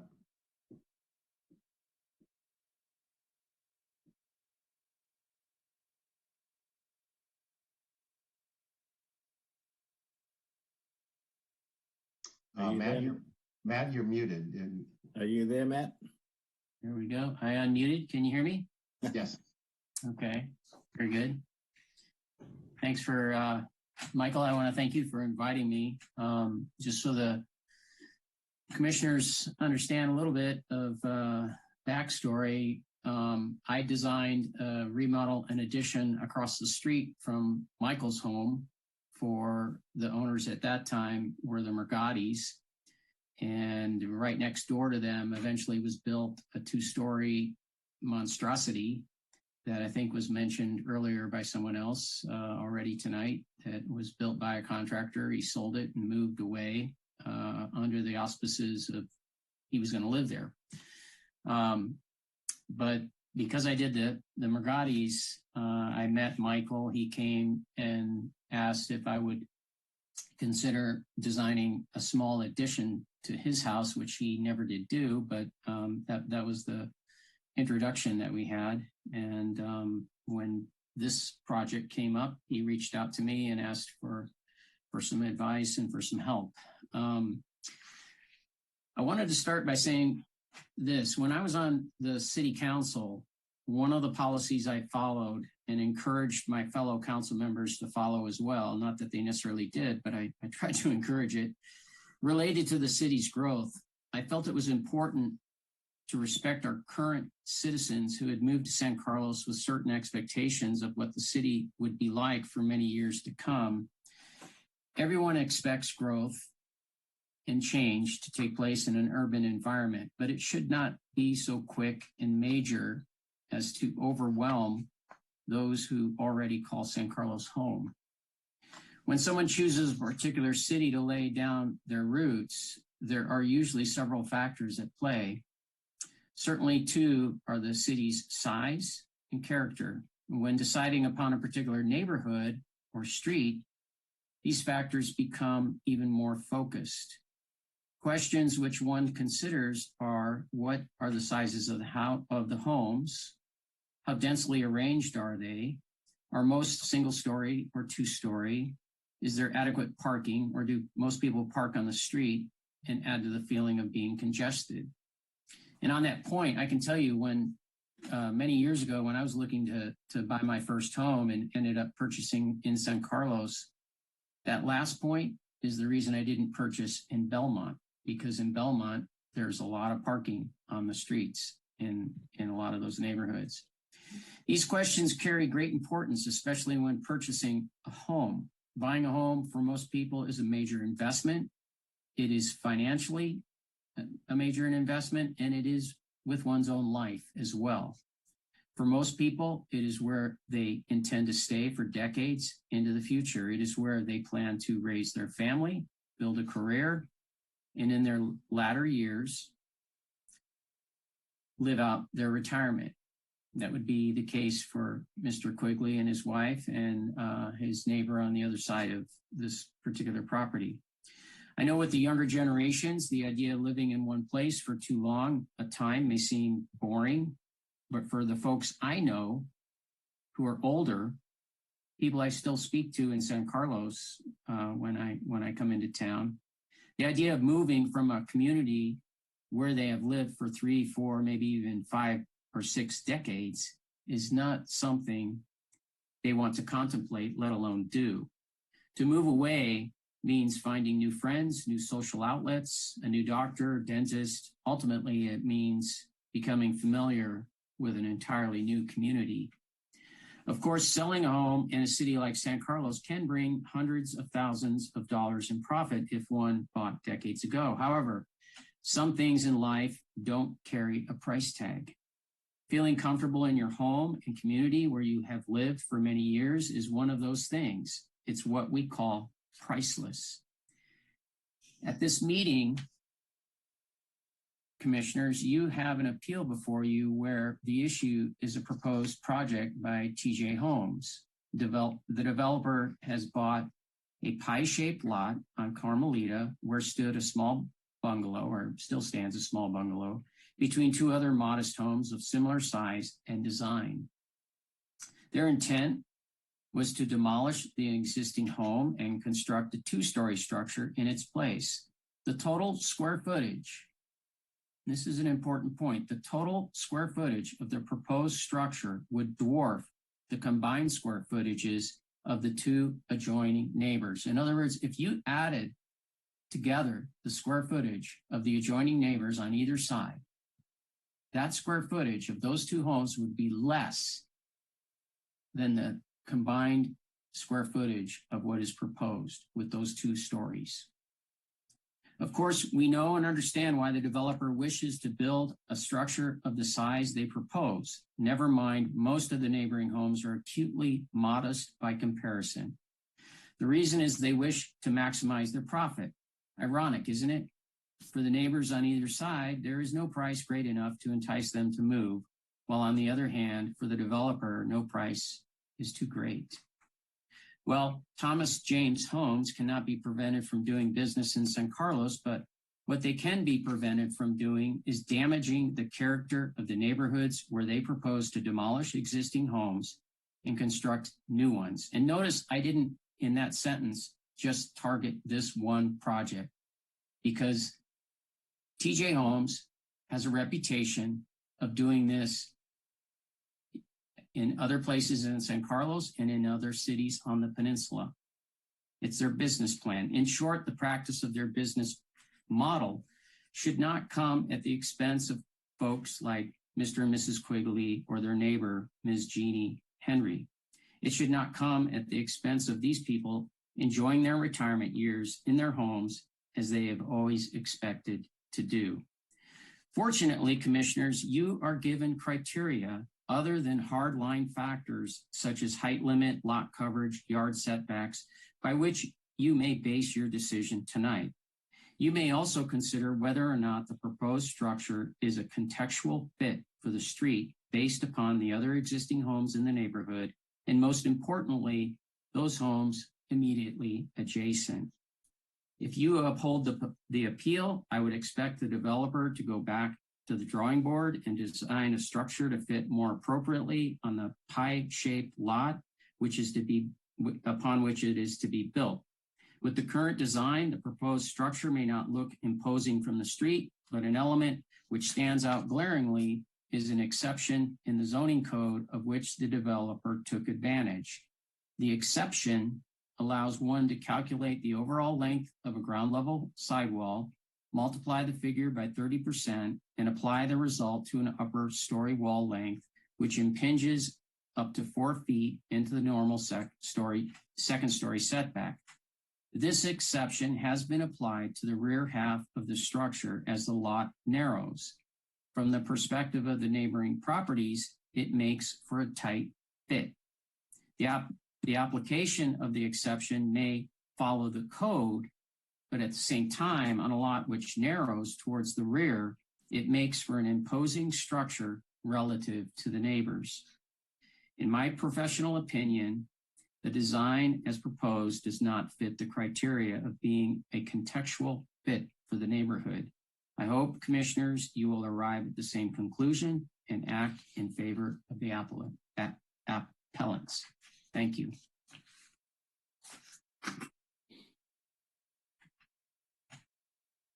Thank you very much, Matt. Do I speak again now, Chair? Yes, I believe you get a few more minutes and then we'll move on. Thank you, Chair Riff. Thank you very much to my fellow presenters there. And as you can hear, Commission members, that we are not protesting the right of a developer to build a home. We're protesting the right of a builder to infringe upon our common rights as human beings and homeowners. I would like to ask Andrea or whoever's going to do it to bring up my first slide of a little model that I built.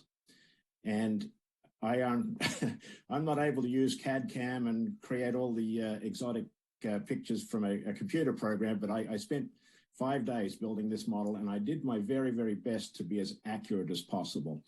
You can see the little lines at the side of the central house that represent the fence lines. And of course, the little Christmas trees are the big redwoods at the back.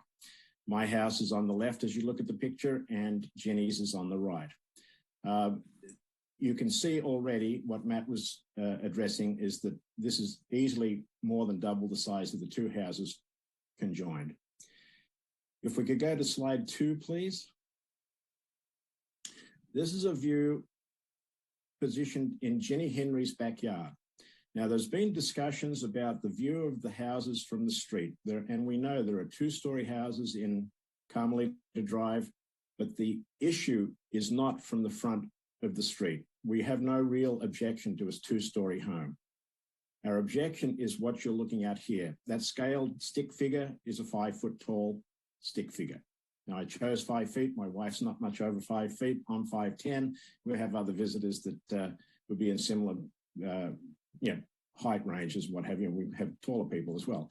But you can imagine sitting in Jenny's backyard now, where she currently enjoys blue sky and plants and what have you, and all she's going to see is that giant structure.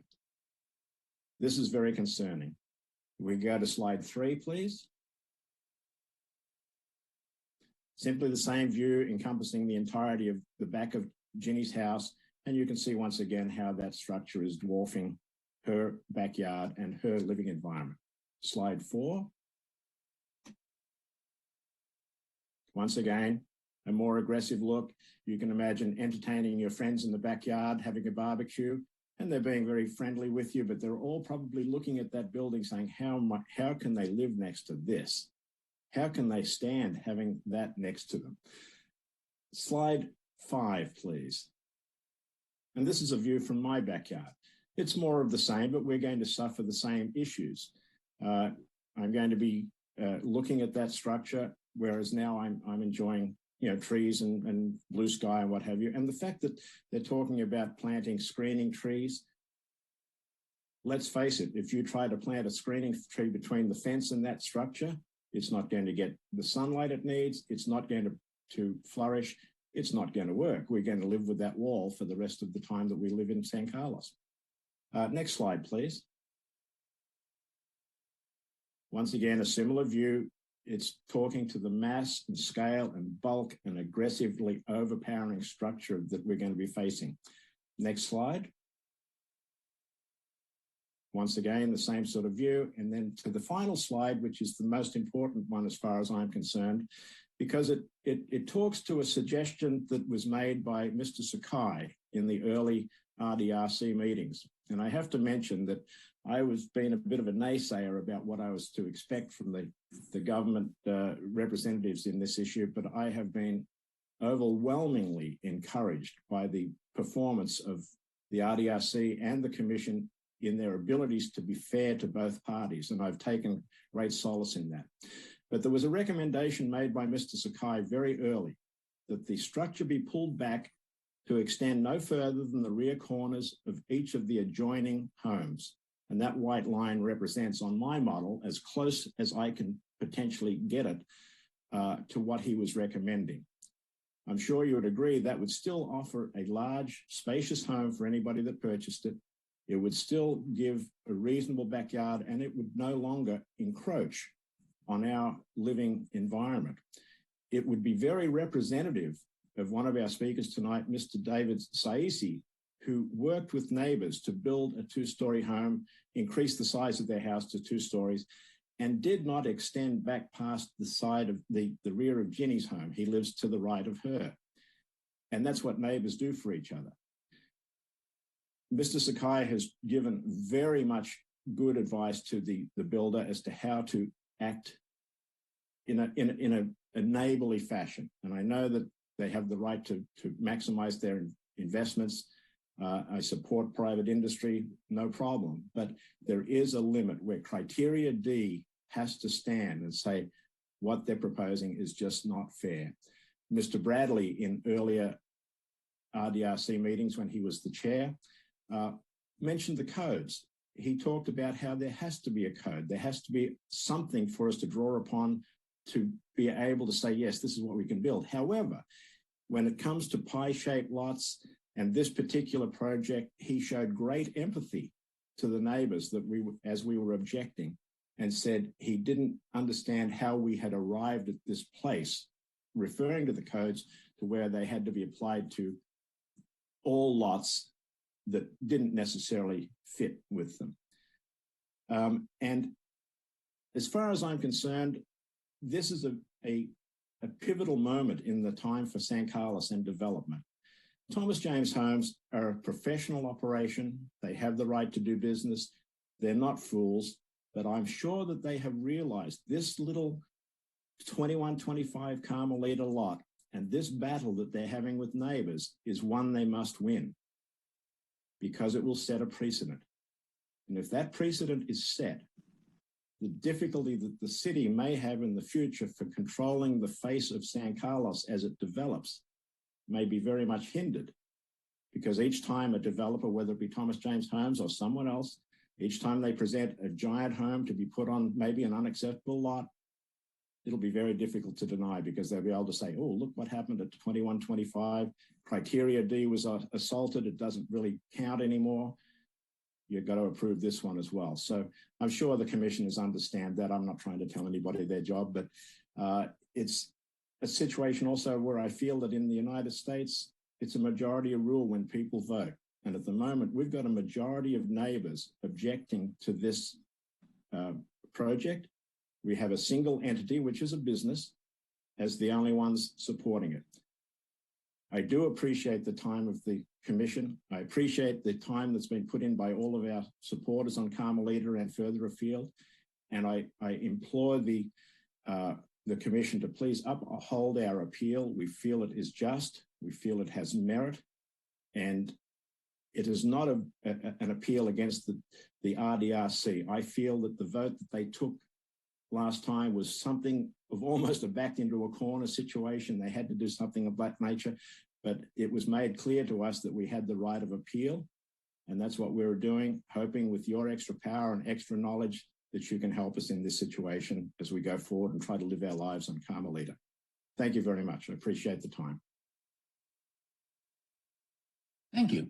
So now the order of our discussion will, we can have a few minutes for clarifying questions from the Planning Commission. Then we'll open for public comment. And this is where Thomas James Holmes will provide some input. So I encourage the planning commissioners to kind of hold most of the discussion until after we've got more of the story on the table. But if there are any clarifying questions of the appellants, now is the time we can ask.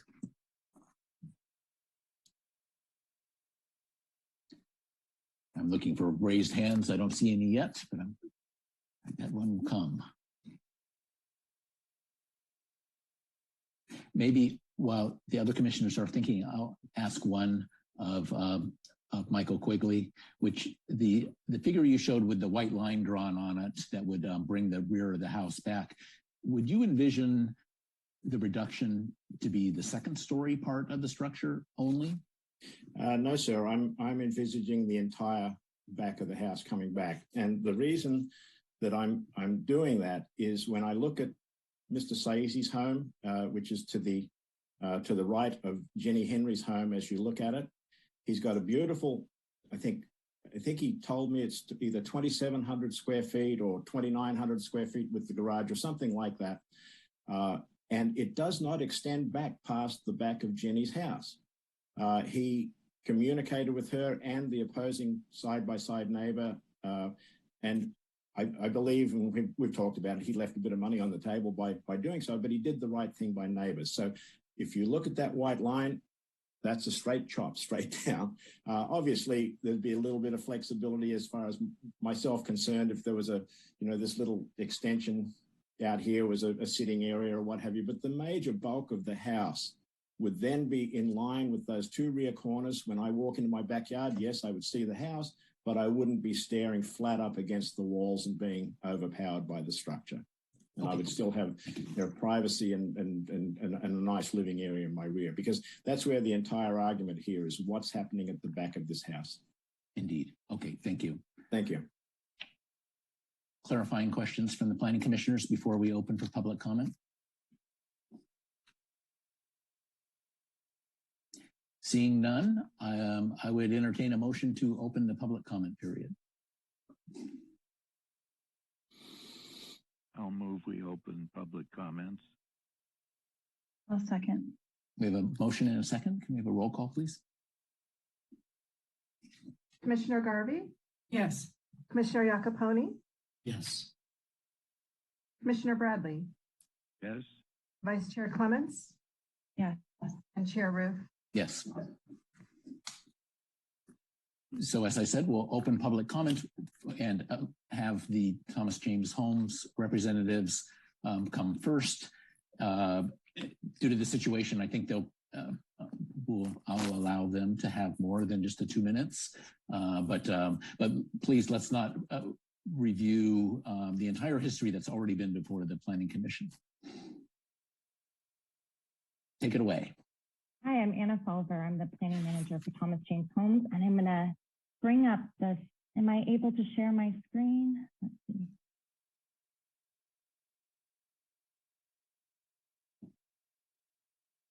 All right. Can everyone see the presentation? Yes, we can see that. Great. So, like you said, I won't reiterate everything. But where we're at right now, last time I was before you at Planning Commission, we did file an appeal on the denial of the project at RDRC due to some outstanding items, which was criteria D, neighborhood compatibility, and massing and scale of the home. And we did work with staff to address those and work with the committee to get approval of this project. So that is what is here before you today. And I'd like to hit some key points about the significant changes that were done in order to achieve that approval. Bringing up a slide that was previously brought up in another planning commission is the broader context around our home, which is highlighted in gray. There are a mix of first story and second story homes. The highlighted homes are the 2-story homes in the neighborhood. And there are a mix, a variety of square footages. The one right across the street being 2950 livable square feet, where we are at 2729 square feet. So, and then behind us 3140 and 21941. So we aren't exceeding a pattern that is already existing in this neighborhood and the evolution that's already begun along the street. And of course, another previous slide showing the massing and scale of those 2-story homes that are along that street, as well as the 1-story homes that were presented by the neighbors, as well as principal planner, and the square footages to go with them. The 3 requests that were really brought up in the last planning commission, as well as from the last RDRC when we had received denial, was we need to look at reducing the massing at the second floor from the rear, reducing the massing at the second floor seen from the street, and then filling in that courtyard space at the second floor. We had previously filled in the courtyard at the first floor. That was for us to be able to accommodate the redwood tree in the back so that it wasn't a safety issue anymore. And it took some redesign to do that. But we took another look at this with help, and were able to come up with another proposed design that was approved at the RDRC meeting. The yellow is the required setback, and our dark gray is our second story, and the light gray is our first story. As you can see, we do have quite a bit of setback now from that first story, with that second story being pushed back. This would be about 6 foot 10 inches, which is quite significant from the previous plan. And then these lines coming across showing the outer edges of the homes, though I know there was a white line that was drawn here, though it looked like it was drawn through the middle of our plan. It's actually quite further out. So the scale of that model, though very impressive, is slightly off. So I wanted to make sure we looked at that. And then of course the front, we're showing more gray first story element here in the front, which helps with what was seen from that front elevation as expressed before. Quickly looking at the floor plan, which you've already seen before, an elongated porch allows us to get that first story element.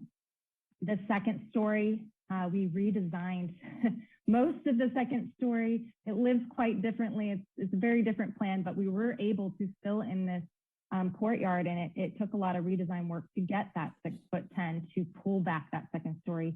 We do have constraints with stairs and garages and all these setbacks that we're working with in the code. So we are aware of all those items, and we are creating a significant setback to address the neighborhood compatibility and that reduction. This is just the comparison which you've seen before, the previous bill on the right and the recently approved on the left. And that length, as you can see, is quite different than what's on the right, that previous courtyard or recess in there. The comparison you've already seen here, that first story elongated porch helps reduce the verticality of that gable, taking out those transoms, but also reducing and lowering these gables to reduce the verticality as seen from the street. It was just something extra that we wanted to make sure we could do as we're taking another look around on this plan, and anywhere we could minimize verticality, we did. We also removed transoms in the back and reduced with a new roof layout on this plan. We were able to reduce that height in the back too. So now you're seeing a lower pitch at the sides as it grows towards that middle ridge.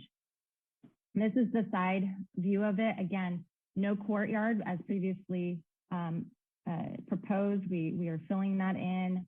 Maintaining all the high windows is really important, as that was expressed by the neighbors. We wanted to make sure we could maintain that all the way across both edges. The 2Ds. The previous is below, the approved is above, showing that relief back here is much significant from the previous plan. And then again, the difference in the roof layout does help, as this provides relief and more natural light to come down with a lower pitch at the edge here. And then of course, these high windows. Same with the rear and the left-hand side, as you've seen before. This is a new slide I wanted to show, as I know it's been brought up about this irregular lot, pie-shaped. What does that mean for setbacks? How can we not max out to the setbacks? And I wanted to show that. The yellow is the required, as previously shown, but the green is our additional setbacks with this first story that's grayed out here. we are almost doubling that rear setback. And then we're also providing additional setback as highlighted in green along the edges and at the front.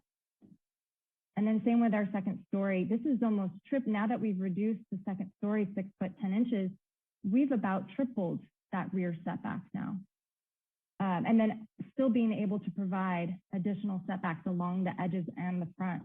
Provides even articulation. Most of the buildings that we're seeing on the previous slide up at the beginning of the neighbor context, a lot of the homes, because of their boxy shape of the lot, go right up to the setback line and just a straight shot all the way down, whereas we're able to provide articulation because of the pie-shaped lot. We did a solar study just to kind of, I'm going to try to zoom in here, but and move around a little bit so you can see better. But this is showing the massing of these 3 homes that have been brought up by the neighbors as well. So we are looking with north at the top of the page, and we're looking at the rear yards of the 3 homes, existing homes. Michael Quigley's home, Ginny's home, and then the existing home that's on 2125 Carmelita. And then the left would be showing our proposed condition. There are shadows being shown with the trees and the home. And we've looked at the summer and winter solstices. This one is the summer, and most of the day we have very little impact of shadowing on the neighboring lot. As you can see with these first story homes, the side yards are usually shadowed. Same with the proposed home. The side yard is pretty much shadowed at the 9 a.m. time. Noon, of course, that direct sun from above, not going to give you much shadow. But as we progress to the 3 p.m. time, it moves over to the other side lot. There is a little bit of overage on the neighboring lot, but for the most part, it stays pretty much the same as these existing homes are showing that they shadow that side lot. The trees also shadow quite a bit. Those redwoods are pretty tall, so they will be shadowing the neighboring lots, and we have shown that. 6 p.m., close to dark, of course, you're going to get those really long shadows. So at that time before the sun sets, you will get some nice long shadows here that would shadow the neighboring lots. As you can see, the existing condition here, our proposed lot does shadow a little bit more to the adjacent neighbor, but again, is not the majority of the day. The winter solstice does have really long shadows throughout the day, but it mainly hits the street side. So you're going to see at 9 a.m., at the existing at least, is basically shadowing the street. We've got the blue that shows additional shadowing of the street. Nothing really impacts, it does hit the side lot, but nothing that would really impact more so than what's already existing. And then the noon, of course, would only give you a small shadow at their front lot and their front setbacks. 3 p.m. showing those long shadows, they just shift over to the other side. So they still are in the street and on the side yards. This is the existing home shadows. And again, that yellow showing the existing and that additional blue at the top there. And then of course at 6 p.m. in the winter, no shadowing as it is dark. So I wanted to show that out there just because I know that was an impact that's been brought up, and wanted to show that the second story, because of the reduction, because of the layout of it, that it would be a light impact, if no impact to the yard that is back here, and more so of an impact just shadowing the street as existing.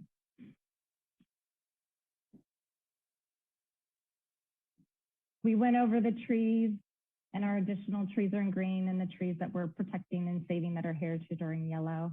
So I won't go too far into that.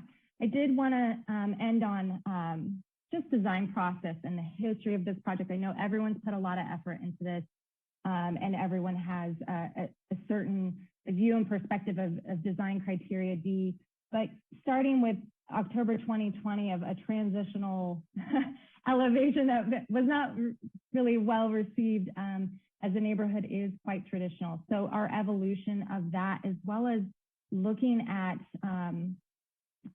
filling in the courtyard, there's been a lot of changes internally and from the rear that have been modified between looking at elevation changes, but a lot of plan changes here. And then our final, not keeping with the same traditional elevation that was presented last time, but major plan changes that do really make for a strong plan elevation that would fit beautifully in the context.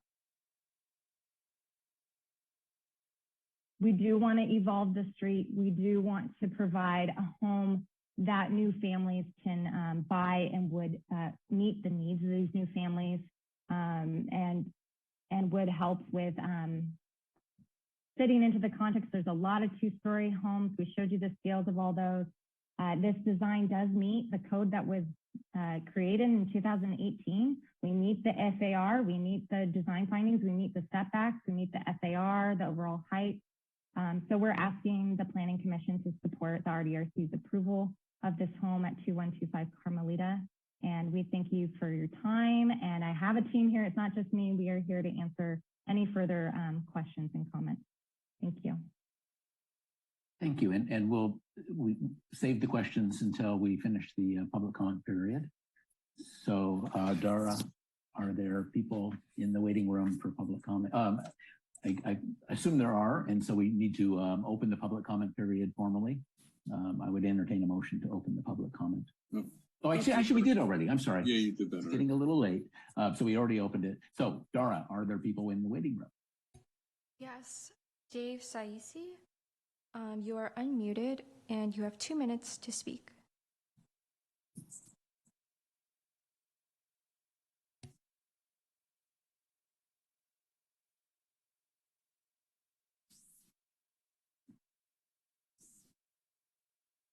We don't hear you yet.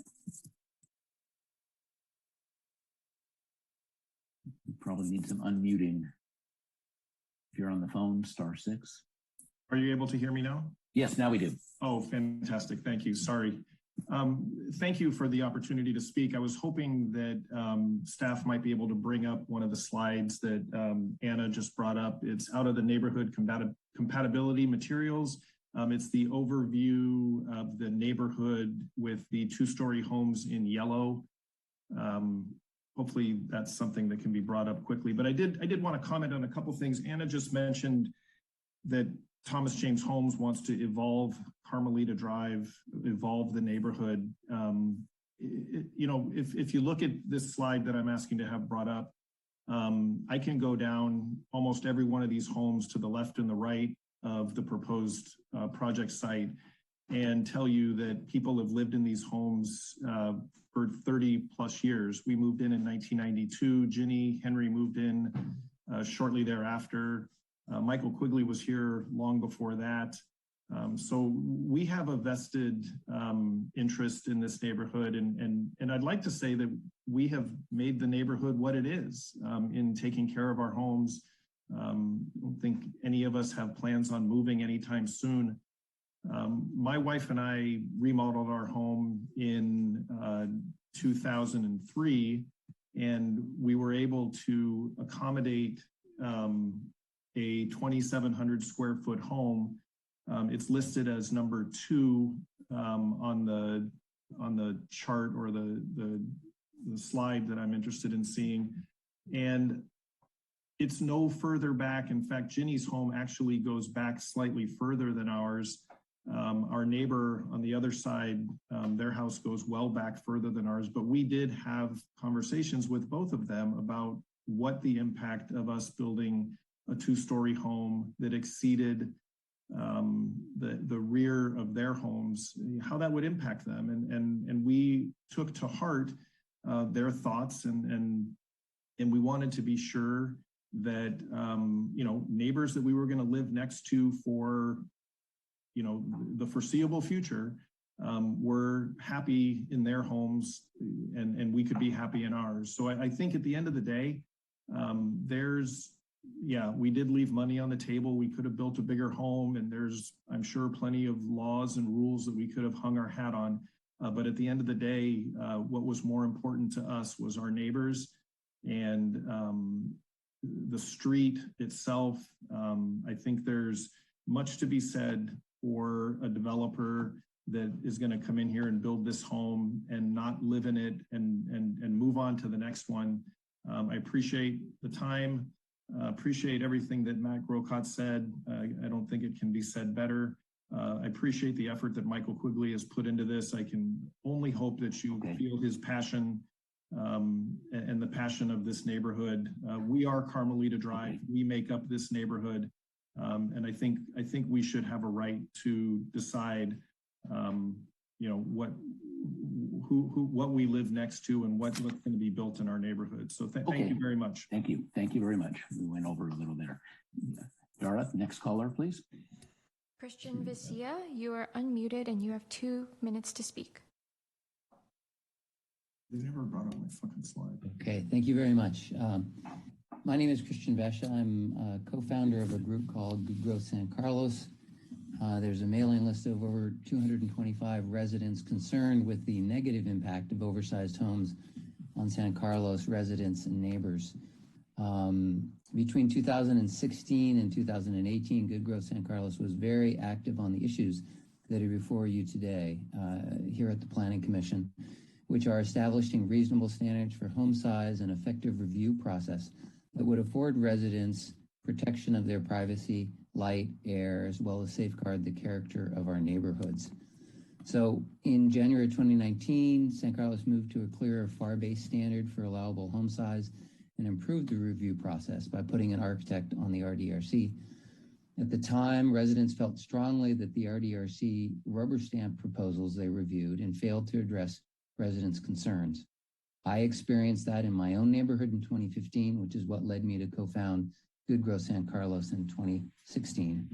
So now we have a situation in which a more balanced RDRC initially denied this developer's proposal based on some clear and reasonable issues found in the zoning standards, significant concerns expressed by a large group of neighbors and residents, neighbors' loss of privacy and light in adjacent backyards, concern about compatibility of the new house with the neighborhood. In my experience, developers like TJ Homes don't really care about the impact their homes have on the neighbors or the character or coherence of a neighborhood for the simple reason that they don't plan to live there. They simply want to extract the last dollar from their investment. The fact that their redesign offered no reduction in size of the house, I think, demonstrate that point clearly. Failing to grant the residents' appeal of the RDRC's second ruling, approving the design would send, I think, the wrong signal to residents and developers. To residents, I think it says we don't value your voice or the quality of your experience in your home.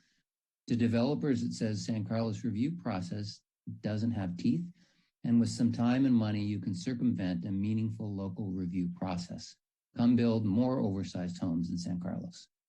So I want to close by asking all of you to do what I think is the right thing for San Carlos residents and our city and support a meaningful review process that provides appropriate local influence over development. And that means voting to approve this residents' appeal. I have to say, I really couldn't agree more with the comments of Matt or Michael on this. And I've always wondered, why would a review process favor out-of-town individuals, in this case, that have no prior investment in the community and who don't plan to remain after the deed is done? Okay, we're coming up on time. Residents we're out of time. Many years and many decades. Thank you. All right, next caller, please. Gordy B., you are unmuted and you have 2 minutes to speak.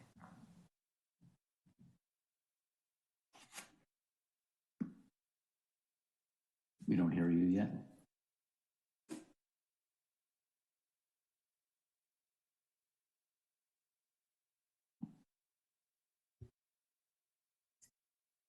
Maybe you need to hit *6. We don't hear you yet. Hello. Yes, now we do. Briefly, we heard you.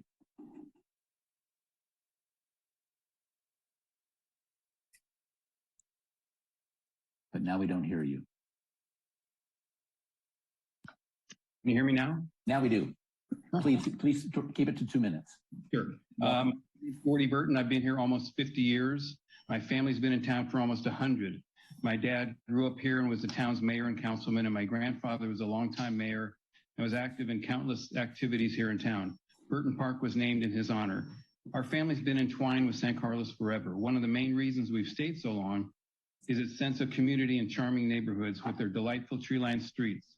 I fear that we are now losing a big part of that appeal because of the drive to build on every possible square inch of property. My wife and I live almost directly across the street from the project at 2116 Carmelita. Josh and Heather live next door to us at 2124, and Dave and Connie live a house away from the project at 2141. What we have in common is that we all have added on substantially to our houses. Because we wanted to accommodate our own needs while still making it fit into the neighborhood charm, we all built smaller than we could have, leaving a lot of square footage on the table. As you can see from Michael's artwork there, the massive proposed home is shoehorned into a small pie-shaped lot and is totally out of scale with the surrounding small cottage-style homes.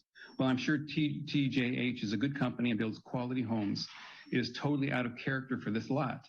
TJH has made a bad business decision when they purchased this particular lot, and ever since they've been trying to pass on this mistake to the neighborhood, who will forever have to pay the consequences.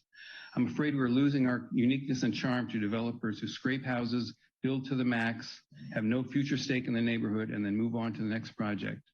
San Carlos needs a precedence to set a precedence now on this project so that future developers will know there's a limit that this community will allow. And I want to thank you so much.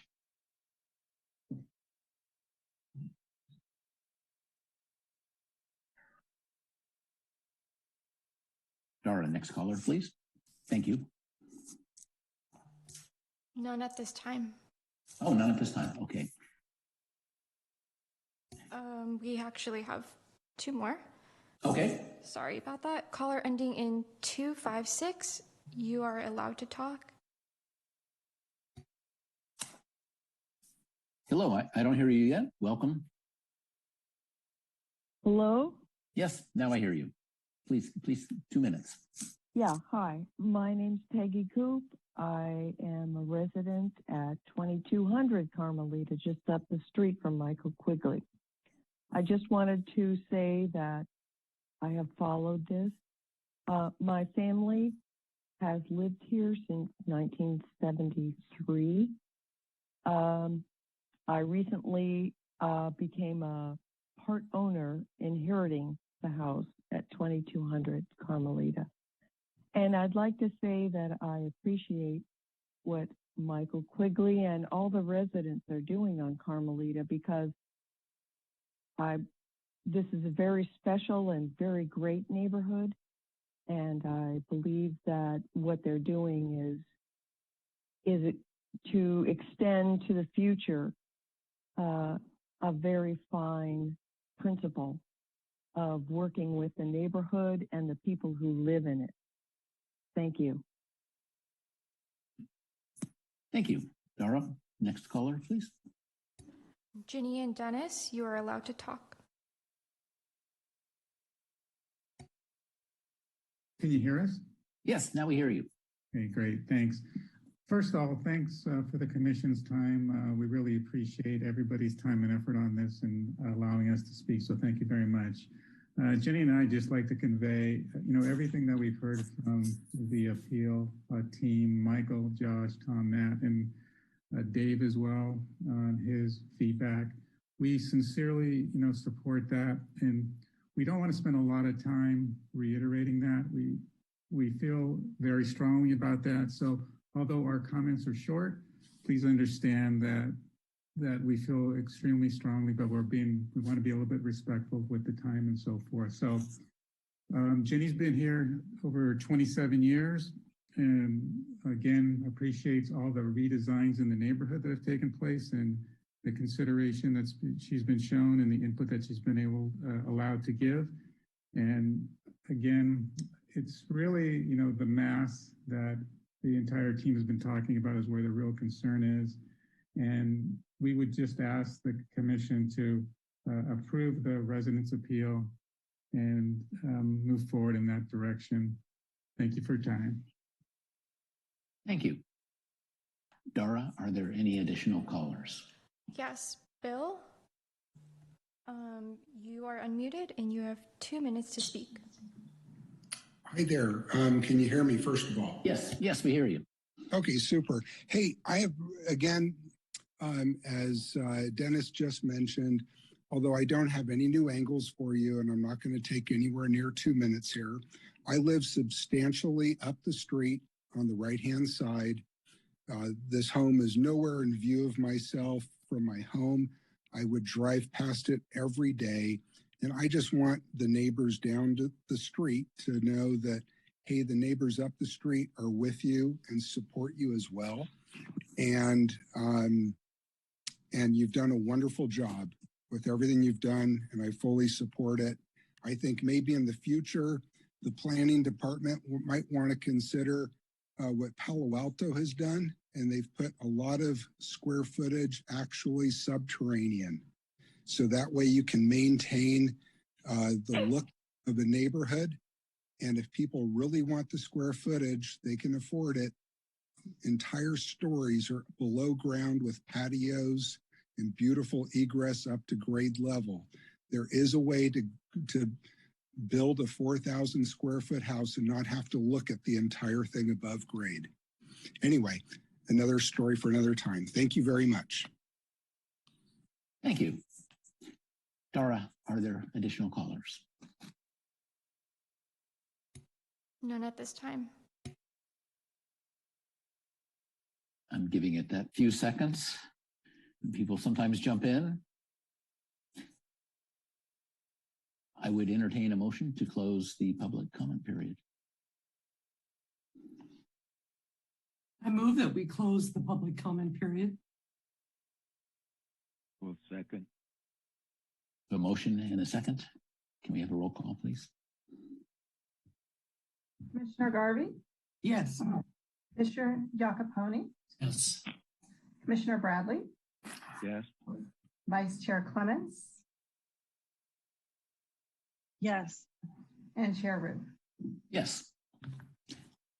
So now we're at the deliberation stage, and I have a way that I'd like to go about this, and that's to invite Commissioner Garvey and our RDRC representative, Eugene Sukai, who was, I think he's still online. I saw he was here earlier, to give their perspective as a way to be somewhat organized. And then I also wanted to get some perspective from Greg, our city attorney, on sort of what our purview and what are the boundaries of how we can move forward here. So maybe I'll start with Ellen and Eugene, and then I'll pose a question or two for Greg to kind of help us set the stage for the rest of the deliberations. All right, thank you very much, Chair Roof. And also, first I want to begin by showing appreciation for Eugene Sakai, my colleague on the Residential Design Review Committee, who is with us this evening. I did vote at the last RDRC meeting to approve the project, and I just wanted to give a quick summary as to why I did that and what some of the factors I considered when I cast that vote. A couple of observations here.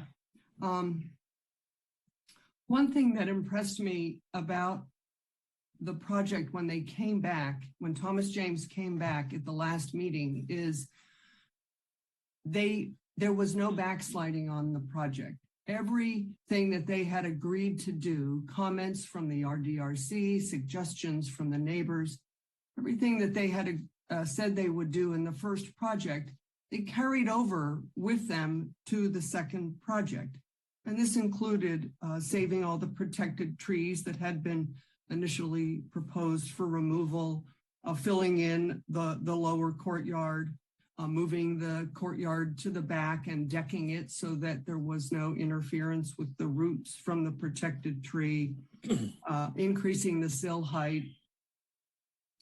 And then they came in back to the RDRC with the new design with additional changes that I felt were positive. One of the most positive changes was the removal of those transom windows. Once they took those out, for me, the height of the house looked less because the windows weren't so tall. They also removed the roof side gables, and shortening that back by over 6 feet on the second story, I think really opened up the back more, no matter what perspective you looked at it from. And I really appreciated that they did that. And it also more closely aligned the rear of the house with the rear of the neighboring houses. One of the other changes that they made that I liked was that elongated front porch. When you stand on the street and you look at that house, because there's an elongated front porch, it just gives the feeling to me that the house looks a little bit smaller because the front is recessed behind that porch. These design changes addressed many of the concerns, not only from the RDRC, but from the Planning Commission at our previous meeting and from many of the neighbors. And quite frankly, this house is much better because of all of the comments from the neighbors. So I really appreciate the involvement for a long period of time for all of the neighbors in this on this project. I walked up and down the street. It is a big house that's going in, but so are all of the other newer homes on this street. So to me, the size of this home isn't any bigger than anything else that's already on the street, and it's not any taller than anything else that's on the street. The street, in my opinion, has a real variety of house styles, house types, and house sizes. And it just seems like it would fit into the mix. One of the other factors, frankly, that I considered is the house meets all of the codes. There's a lot of codes, and staff went over them, and Thomas James Homes went over some of them, and the house meets all of those codes. And that was very important to me. So at the end of the day, I looked at all of that, and I believe that this house will be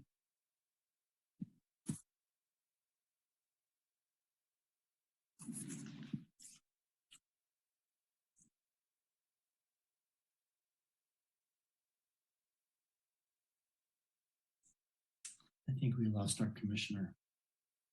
I think we did. Ellen, we don't hear you, so maybe we can move on to comments from Eugene, and then if Ellen had any additional, we can circle back. Ellen, we missed the last 30 seconds. Oh, I see. Something must have happened with my internet. So the house met all of the codes, and for me, I believe this house will be a nice addition to the evolution of the street. And these are some of the big reasons why I voted to approve the project. And I'd be happy to go over this in more detail or go into some of the lesser factors that I considered, but I really appreciate the opportunity to summarize why I voted for the project. Thank you. Thank you. Eugene. Thank you, Chair, and thank you, Commissioner Garvey. I'm going to pretty much follow your lead in sharing with the Planning Commission tonight the evolution of my thinking on this project.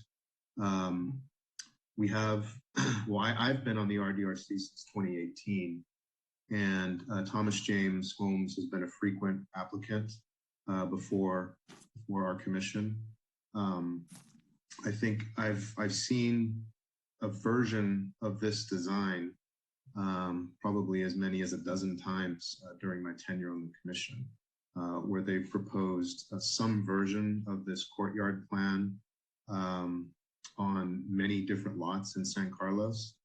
And generally, this design works pretty well on most of the lots in San Carlos.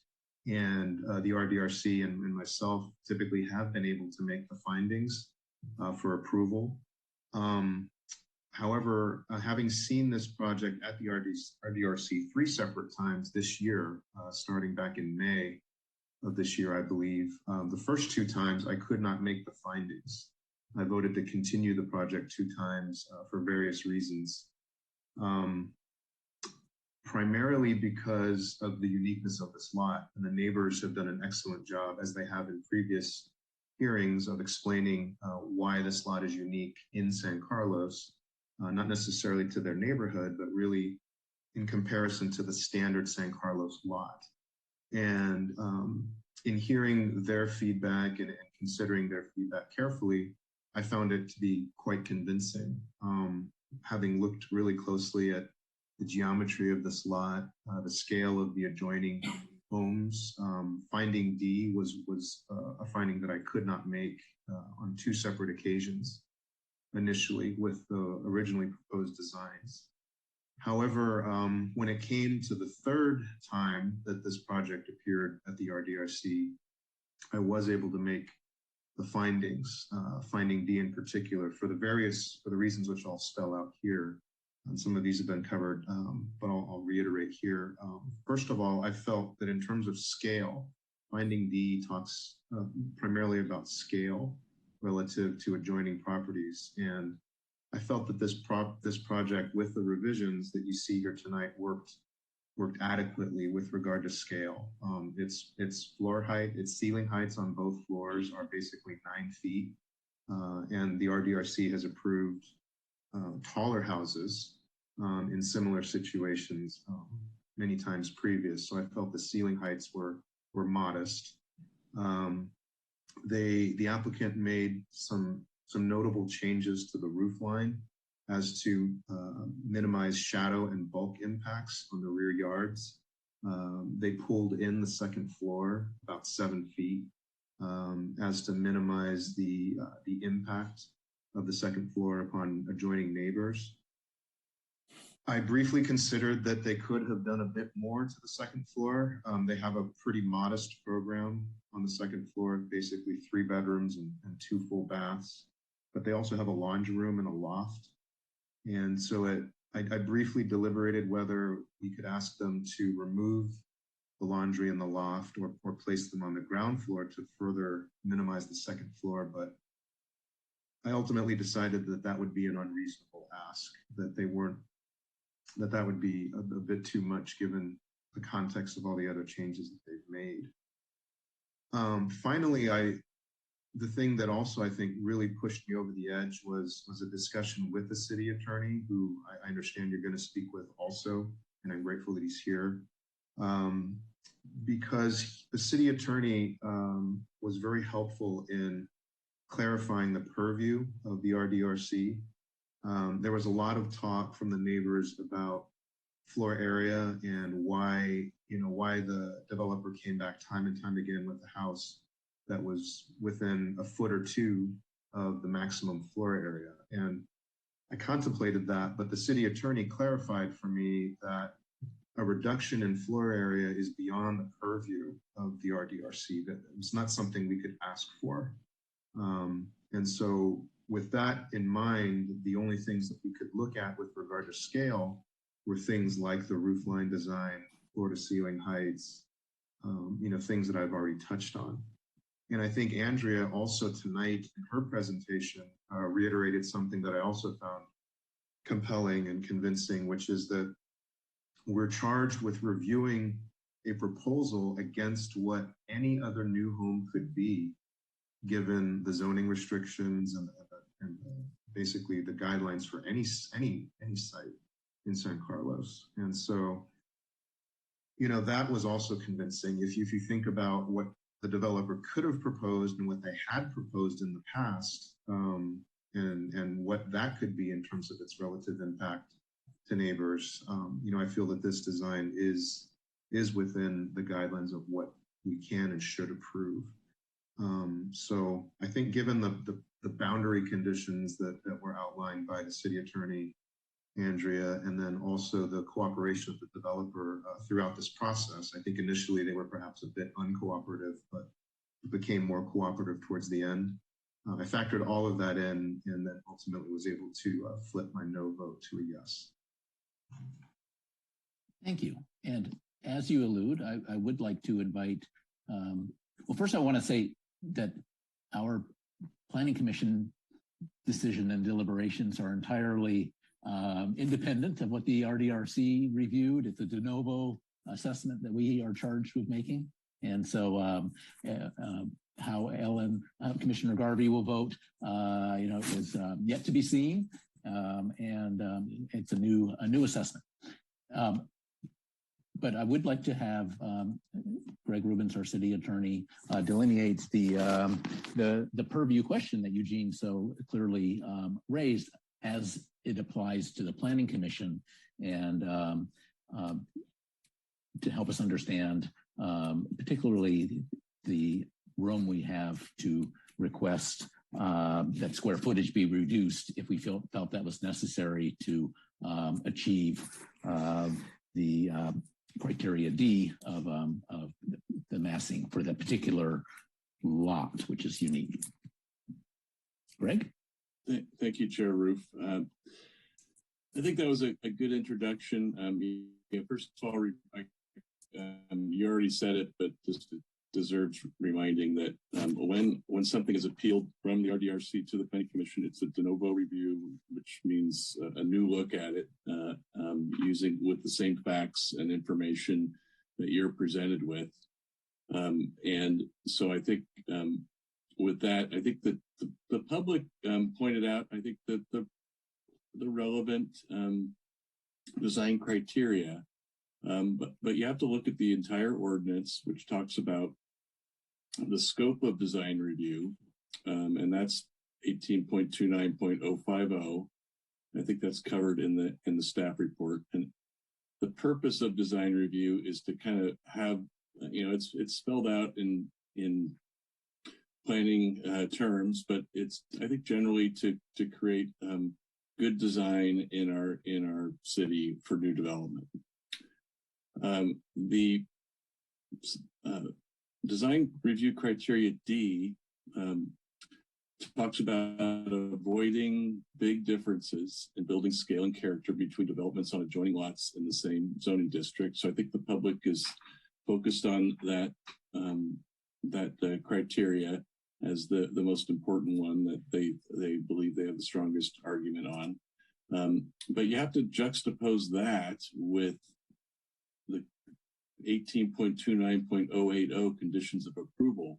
So I think there is a bit of a misplaced focus on a house that is up to the maximum floor area that's now allowed in our zoning districts, and it was pointed out that it was reduced about 3 years ago. And you have to kind of have an eye for legislation and how it's worded and why it's worded in a certain way. So on 18.29.080, there's the design criteria above in the code, but later on there's a pretty significant restriction on the purview of the review of design review by whoever is reviewing the design, not just the RDRC, it's all the Planning Commission. And if this were to be appealed to the City Council, they'd be governed by the same limitation. And it says the Commission can impose conditions that are reasonably related to the application and deemed necessary to achieve the purposes of this chapter, which is 18.29. That's the chapter. And then it goes on to say they may not impose requirements. Excuse me, I've skipped. And deemed necessary to achieve the purposes of this chapter and to ensure compliance with the applicable criteria and standards established by this title. And when you use the word title, we are talking about the entire zoning code. That is Title 18 of the city's code. So that is really referring to what you can build in town. And just to use a hypothetical for purposes of the discussion, that means that you can't say, we don't like your design because it's a 2-story house. And the houses next door are both 1-story. The title says you can have a 2-story house. So we allow 2-story houses. Design review is not designed to shrink down houses to the smallest common denominator. It's to get good design. Then the next sentence in this restrictive paragraph says they may not impose requirements pertaining to use or that are more restrictive than the standards set forth in this title, back to the title, the zoning code, or a valid use permit or variance if such conditions would require a reduction in residential density or the floor area ratio of a proposed project. So that, I think, is pretty specific to say that the design review of a project is not designed to make the structures smaller. It's designed to make the design compatible and reasonable and meeting with the standards of good design in our community.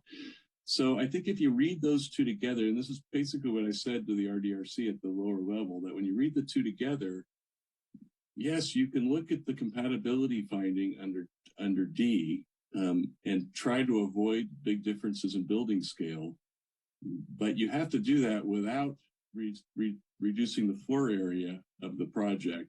And you can't create, through design review, more restrictive standards than in the zoning ordinance. That's my read of the code. And so I think that's why it's more limited than it seems sometimes when you're just looking at the design criteria, because you have to point out, you have to go back to the limitations that are in here. And again, back to the main concept of this is to have good design. And if you look at the staff report, I think the staff report addresses, from a staff perspective, from a planning perspective, they felt they could make the findings and recommend that that you could make these findings. So that's the input I have on how we should be looking at these types of design review projects, and including controversial ones like this. And I certainly understand everyone who spoke's concerns, but I think I think we have to kind of look really at what the code is designed to do and the restrictions that are placed on you. I'm available for any questions if people need clarification. Okay, I'll lead off and ask the question that often we're faced as a planning commission with applying a general rule to a sort of an exceptional circumstance, and that sort of gives the room for modifying so that it's appropriate for that unique circumstance. And the unique circumstance here, as has been pointed out, is sort of the pie-shaped lot, which increases, which provides a special situation. And so maybe the standard floor area ratio, because of that special circumstance, is there room to kind of go down that path of if we wanted to? Well, not for the floor area ratio, but for design, you can, which I think is kind of what happened with the redesign. I mean, that was what was attempted by the developer. If you're not satisfied with that, and you think that there's some other design features that could be made, that's within your purview, but it can't be directed at the FAR. It has to be directed at design. Okay, thank you. So in other words of looking at this, if you said, hey, I don't like there's too much of the building appears too bulky, as you heard before, from the rear yard of a property, they could redesign it and come back with the exact same floor area in an attempt to not make it as bulky, if that's the concern that you have. Yeah. So it's not the size of the house, it's the bulkiness and design and design features. Okay, thank you for clarifying that we have a bubble that we can squish in different directions, but it's not in our purview to reduce the square footage. That's a pretty apt description of my read of the design. I think I heard Commissioner Bradley speak up. Go ahead. Thank you very much. I'm impressed by everyone I've heard here on this project tonight. I want to say that I'm in my 6th year now on the Planning Commission and spent 2 years on the RDRC. I think this is the most difficult residential project that I've been a part of making a decision on, and it's come back several times, as you've heard, and some of us have changed our minds somewhat as we've gone along and heard these comments. I'm emotionally swayed by the neighbors and the community. I know I drive through it frequently. It's a great street. the problem is the lot shape. It hit me the first thing because I lived on a lot like that in Michigan for a while, a big colonial house on a pie-shaped lot with hardly no backyard for my 5 children. And one thing that the builders did do is cut down, I think, on Mr. Sakai's suggestion, lower the ceiling height to 9 feet. And I think I had suggested earlier, and this is still could be a possibility, is to lower the second floor to 8-foot ceiling heights. And that would help to reduce the bulk. And there's certainly room that they could cut a couple of feet off of those back rooms and at least make it appear less huge to the neighbors when they're in their backyards. So again, it meets the criteria. I can say in my findings, I would support the criteria D finding in them, and I appreciate what the builders and the architect have done to make changes that fit in. I think once the building is built, people will get used to it, and it'll fit in with the rest of the houses as I see them. And I've looked at the site several times. So I can support the project at this point, if the rest of you do. Thank you. Thank you very much. Commissioner Clements, would you like to go next? Thank you, Chair. And first, I wanted to thank all of the neighbors who obviously care so passionately for their lovely street. It's so nice to hear people like advocate for their neighborhood and know their neighbors by their first names and come and support people who aren't even, like their next door neighbor. And I wanted to disclose that I did visit this weekend with Michael and Carol Quigley, and they were so kind as to show me their lot and to walk me as down the street and show me also the neighboring lot on the other side of the proposed development site. So it was helpful to see what is there today and to imagine that, something quite a bit different is going to be or could be there next door.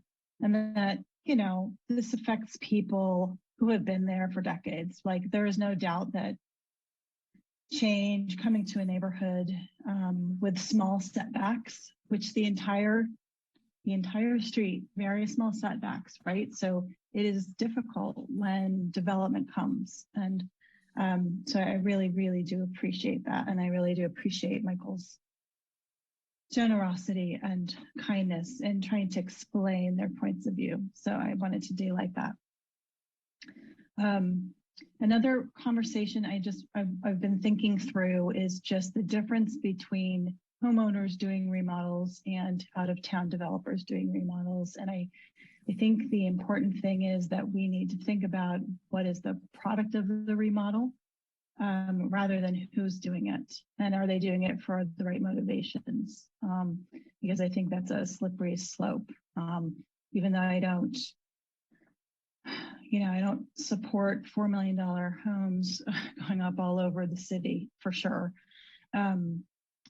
Really our charge here is to think through what's the compatible design and what's, compliant with the code. And I do really appreciate Greg's reading and interpretation of what we can do and what we can't do. And very much appreciate Eugene's and Ellen's reciting their thoughts, because I know they've been with this project for so long, and other similar ones with TJ Homes in Eugene's case. So Greg's reading of the code to me makes a lot of sense as to what our charge is and what our purview is and what it is not.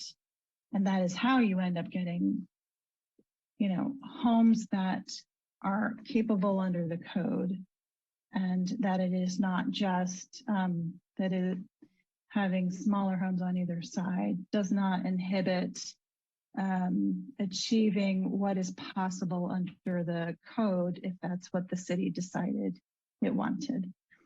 I think it's potentially still an open issue as to how that,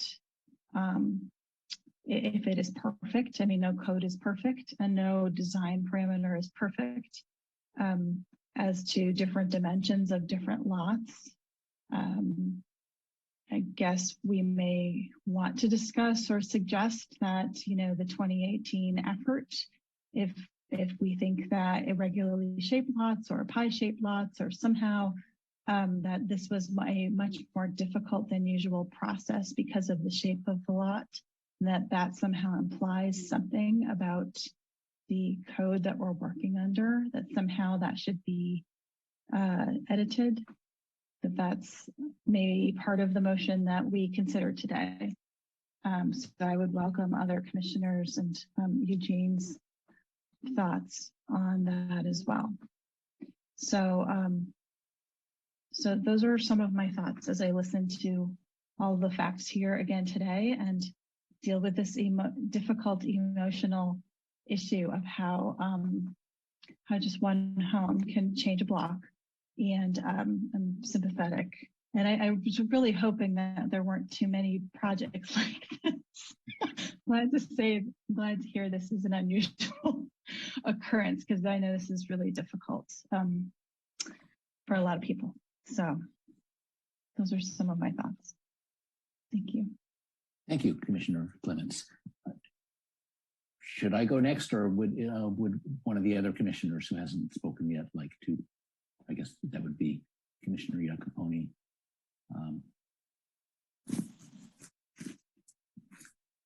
Thank you, Chair. I won't reiterate all of the comments that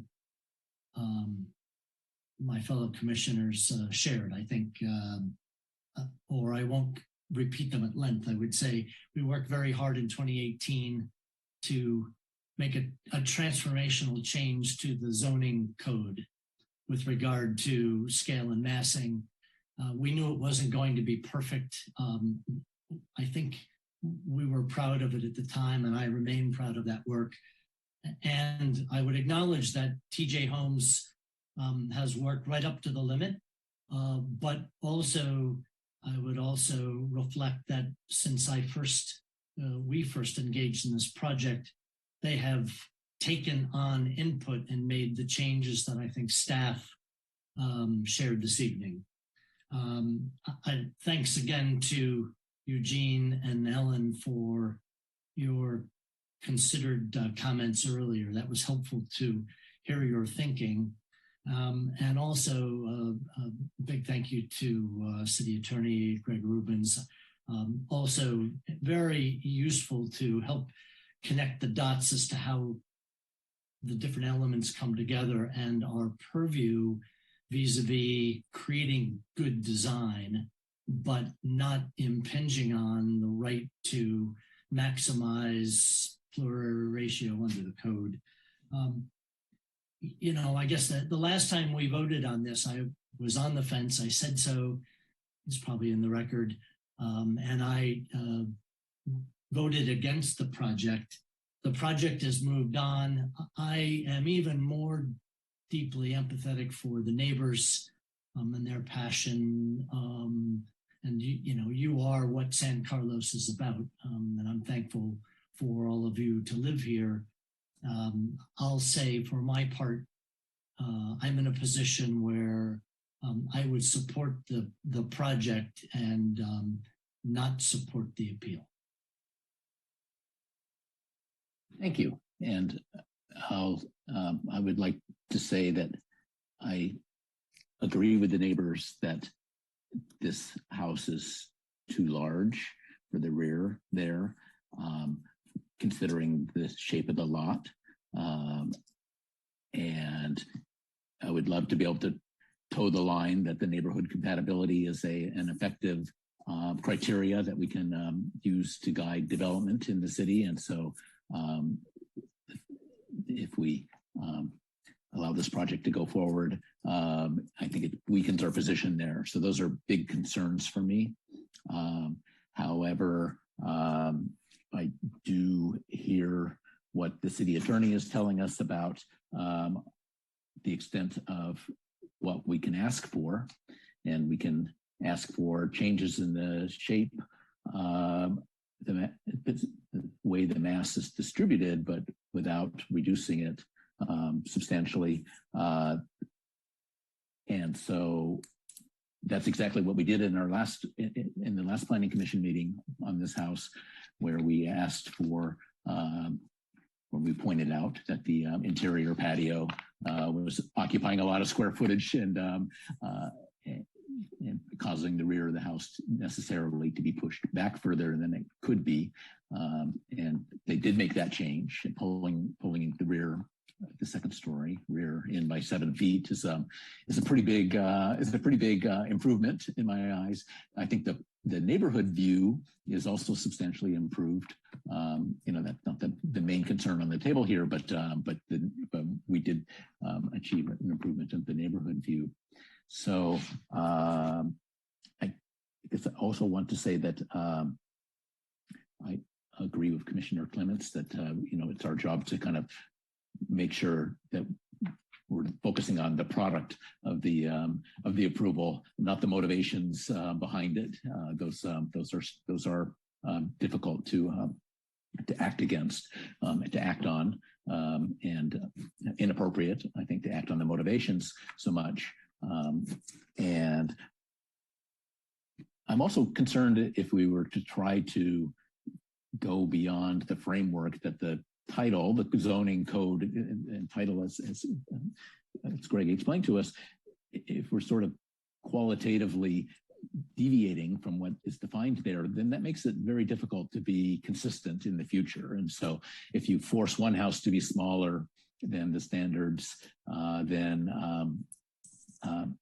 how do you ensure fairness? And so if somebody buys one of the nearby houses, are they going to be stuck with the same thing? Is this and so that I do see the purpose of sort of having the quantitative criteria and the overall zoning code provide the framework. And then we have some flexibility within that. But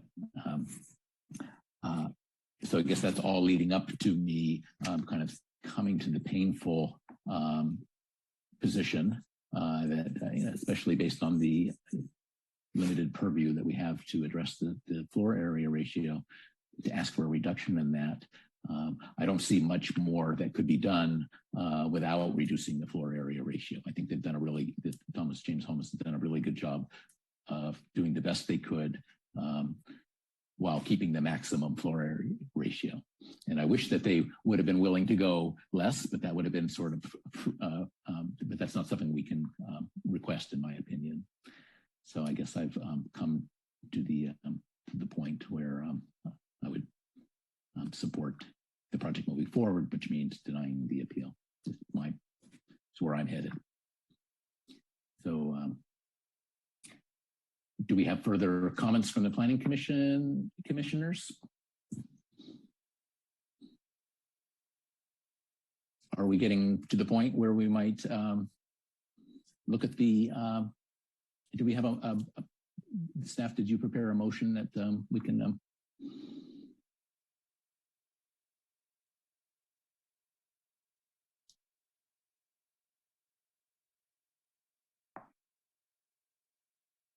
Let me bring that up. Just one moment. Actually, could I look at one more slide before the vote? The overhead, I guess it was in TJ Holmes' presentation that had the aerial view of the new footprint relative to the other neighbors. That shows the reduction in depth.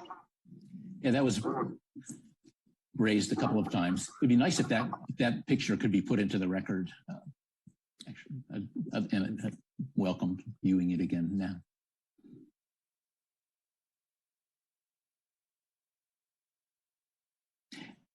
Does Thomas James Holmes have that, or does the staff have that? We have a copy of that. Let me just, Okay, that would be easiest if we can have the staff bring it forward. I believe you can see the presentation here, right? So let me move through what I think, is it, just let me know when I hit the slide that you're looking for.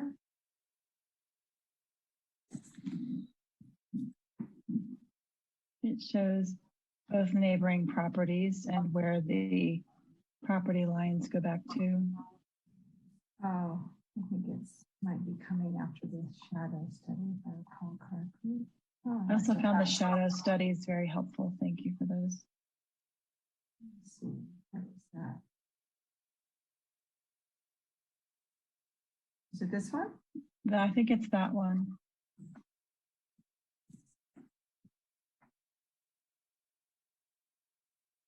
There's another one. It went away. Yeah, I think it's must be this one. Can you see that? It is. Yes, it's that one. Okay. Can you clarify the distance on between the right-hand properties closest lateral wall on the back before their tree, and then the back of the proposed development? Thank you for zooming in. Staff, can you clarify that? I'm going to ask Andrea to jump in. Sure, I'm having difficulty understanding which walls of the neighbor. I'm trying to just figure out how much farther the house extends past the right-hand property, which I think is Ginny's property. Sure, let me measure it out. Thanks. What's complicated is if you take both the neighbors on either side of 2125, the furthest corner of each of them, and draw a line across it, is right on top of where the designer has got the building ending now. But if you take the closest corner, it's way off, right. Of course. Right, because it's kind of the U-shaped. That's due to the key-shape, line. Yeah. Right. Or pie shape, I mean, yeah.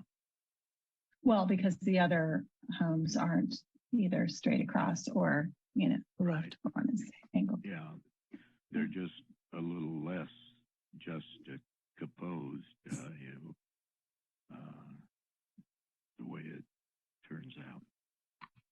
Right. So I was just trying to figure out that right hand differential between the close end of the building before I guess it's an orange tree, and how much wall will be, facing the backyard.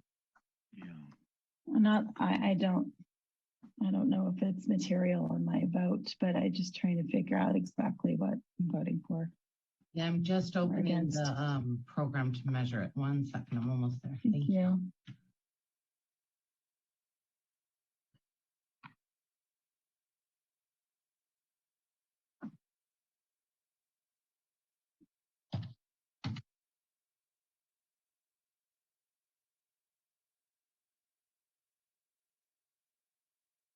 So it looks like about 20 feet to the rear of the house on the first floor. Got it. So from that, I can't cursor. So from where that intersects, where it looks like the white, yeah, I can't describe it. Is it the corner on the right side that's closest to the tree? Yes. Okay. And then back to the lighter gray shade, you're saying that's about 20 feet. So I was measuring from the neighbor's rear corner on the left to the neighbor on the right, but the left side of that corner to the rear wall of the proposed house, the end of the gray is about, I'm getting like 21 feet. Okay, and how about to the hatched, which is the second story profile, right? Sure.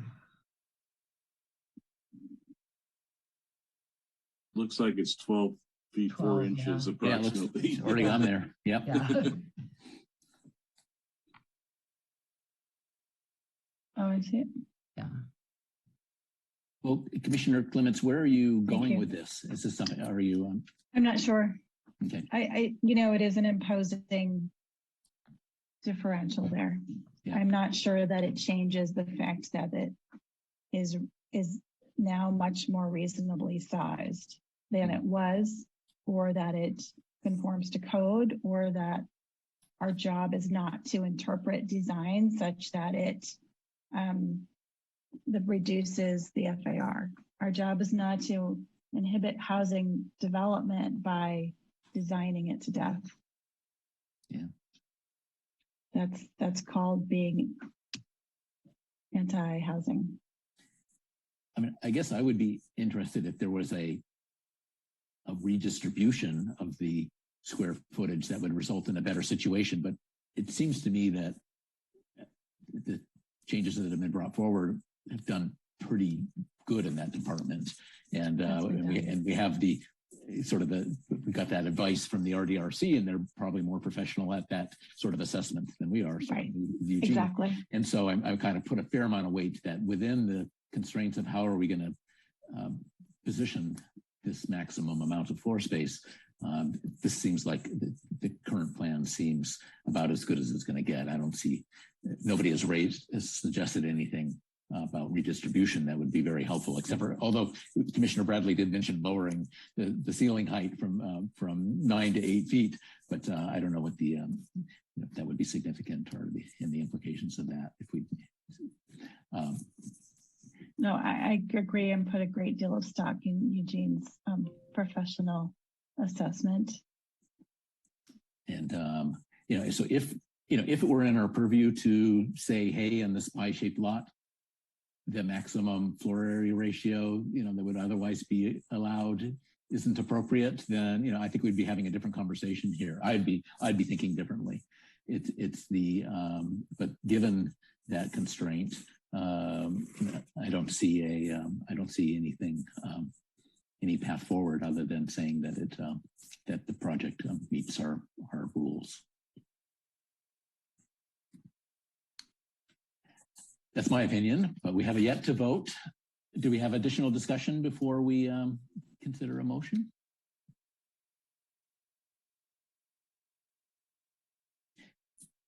Staff, could you put the motion up?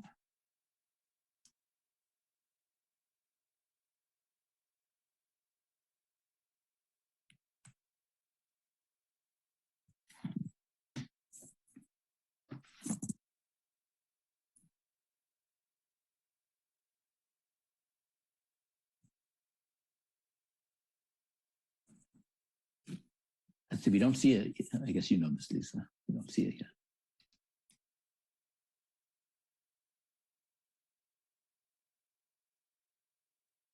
Sorry about that. I'm just having a little bit of trouble getting back to our presentation. Just give me one moment. Okay. Try to bring that back up. It's also on page 71 of your planning packet, the formal motions there.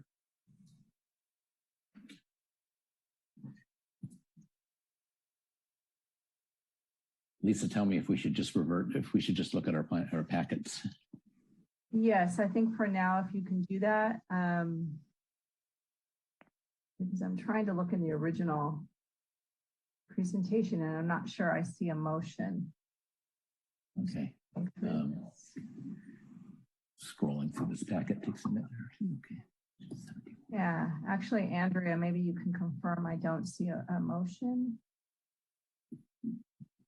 That's okay. We can verbalize it once we get the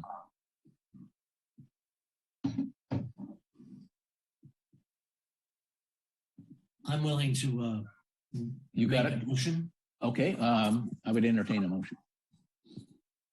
I move that the Planning Commission deny the appeal and grant design review approval for the demolition of an existing one-story single-family home and construction of a new single-family home with a first floor of 1,695 square feet and a second story of 1,326 square feet at 2125 Carmelita Drive as proposed, based on the required findings contained in the staff report and subject to the attached conditions of approval.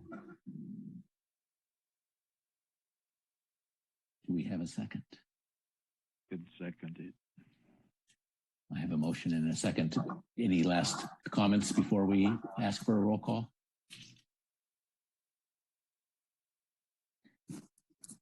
Can I have a roll call, please? Commissioner Garvey, Yes. Commissioner Iacoponi, Yes.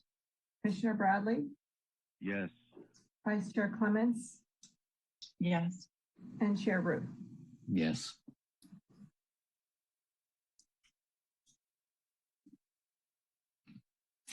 Well, thank you very much, everyone who was involved in this. That's a difficult issue. And I think we had a high quality discussion and analysis, and I really appreciate that, hearing all the perspectives.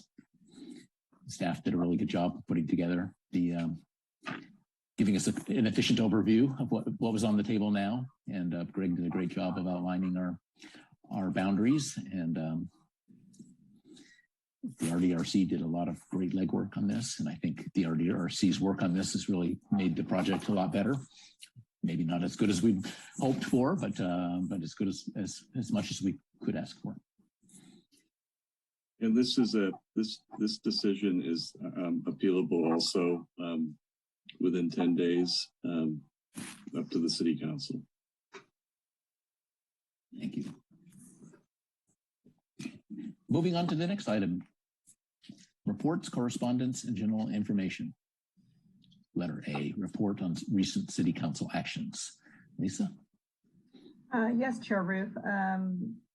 Since the last time you met, the City Council did approve the second reading of the ordinance to extend the RDRC notification from 150 feet to 300 feet. So that will become the effective date of that. Maybe Andrea has that off the top of her head, but that typically becomes effective 30 days after the second reading of the ordinance. And so it'll be effective starting in January, just with our furlough. Thank you, Andrea. Thanks. And that's all I have for recent City Council actions this evening. Okay, do we have any Planning Commission comments or reports? Any word on when City Hall when we'll have meetings in the council chambers again? Commissioner Bradley, staff does not have any new information on that. We're still operating in this particular format until further notice. As soon as I do receive any indication of any change, I'll be sure to pass that on to the commission. Thank you. Mm-hmm. Other comments or reports? Moving on to C, correspondence. Staff is in receipt of no other correspondence other than what's been transmitted in the packet this evening. Okay. Planning staff comments, reports, and updates of current projects. Yes. So for this evening, I would like to share that the next Planning Commission meeting that will conclude the meetings for this year is on December 20th. We do have an item that has been continued on this evening that will be brought back. And we have another item on Old County Road, and this is a minor amendment to an existing plan development application that will come forward. I believe the address is 1129 Old County Road. So that is on the agenda for December 20th. And then the first meeting in the new year, which is landing on January 3rd, I just wanted to confirm we were thinking about bringing forward a study item but we are going to do that actually on the second meeting in January. But suffice to say that the first meeting in January, on January 3rd, is indeed canceled. And then we'll come back on January 18th, which is a Tuesday. And one of the items that we will have before the Planning Commission is a study session on SB 9, which is a recently approved state legislation regarding lot splits and duplexes in the single family zoning districts. So we do want to have a study session with the Planning Commission, which would then be shortly followed by a study session with the City Council to get your input on some policy questions that we have as we go forward and start to draft an ordinance in response to that. And that's all I have for this evening, other than I can share with the Commission that staff is going to be working on creating objective standards beginning next year. This is objective standards that we do want to set in place to give more clarity and guidance on applications for residential projects, as well as we also have an RFP out right now to follow through on one of the City Council strategic objectives to create a plan for the downtown area. So we will be embarking on a specific plan project at the end of the first quarter next year for the downtown plan, and I'll have more to share on that as we sort of head into the new year. But I think those are the big announcements for this evening. Thank you. And thank you. Well, with that, I think we can adjourn our meeting. Thank you, everybody. Great job, Chair. That was great job, Chair. Yeah, really good job. Good job. Chair. Okay. Thank you, And staff. Thank you, Lisa. Thank you. Good job. I wanted to commend especially Andrea. I know how much work she has put into the second item Thank you so before much. us tonight, and how well you've worked with everybody. It seems you've done an outstanding job. Thank you. Oh, thank you so much. I appreciate it. Yeah, thank you. Yep, I'll second that. Thanks, For sure. Eugene. If you're still Indeed. there. Yeah. Yeah. All righty. Well, good night, everybody.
Thank you.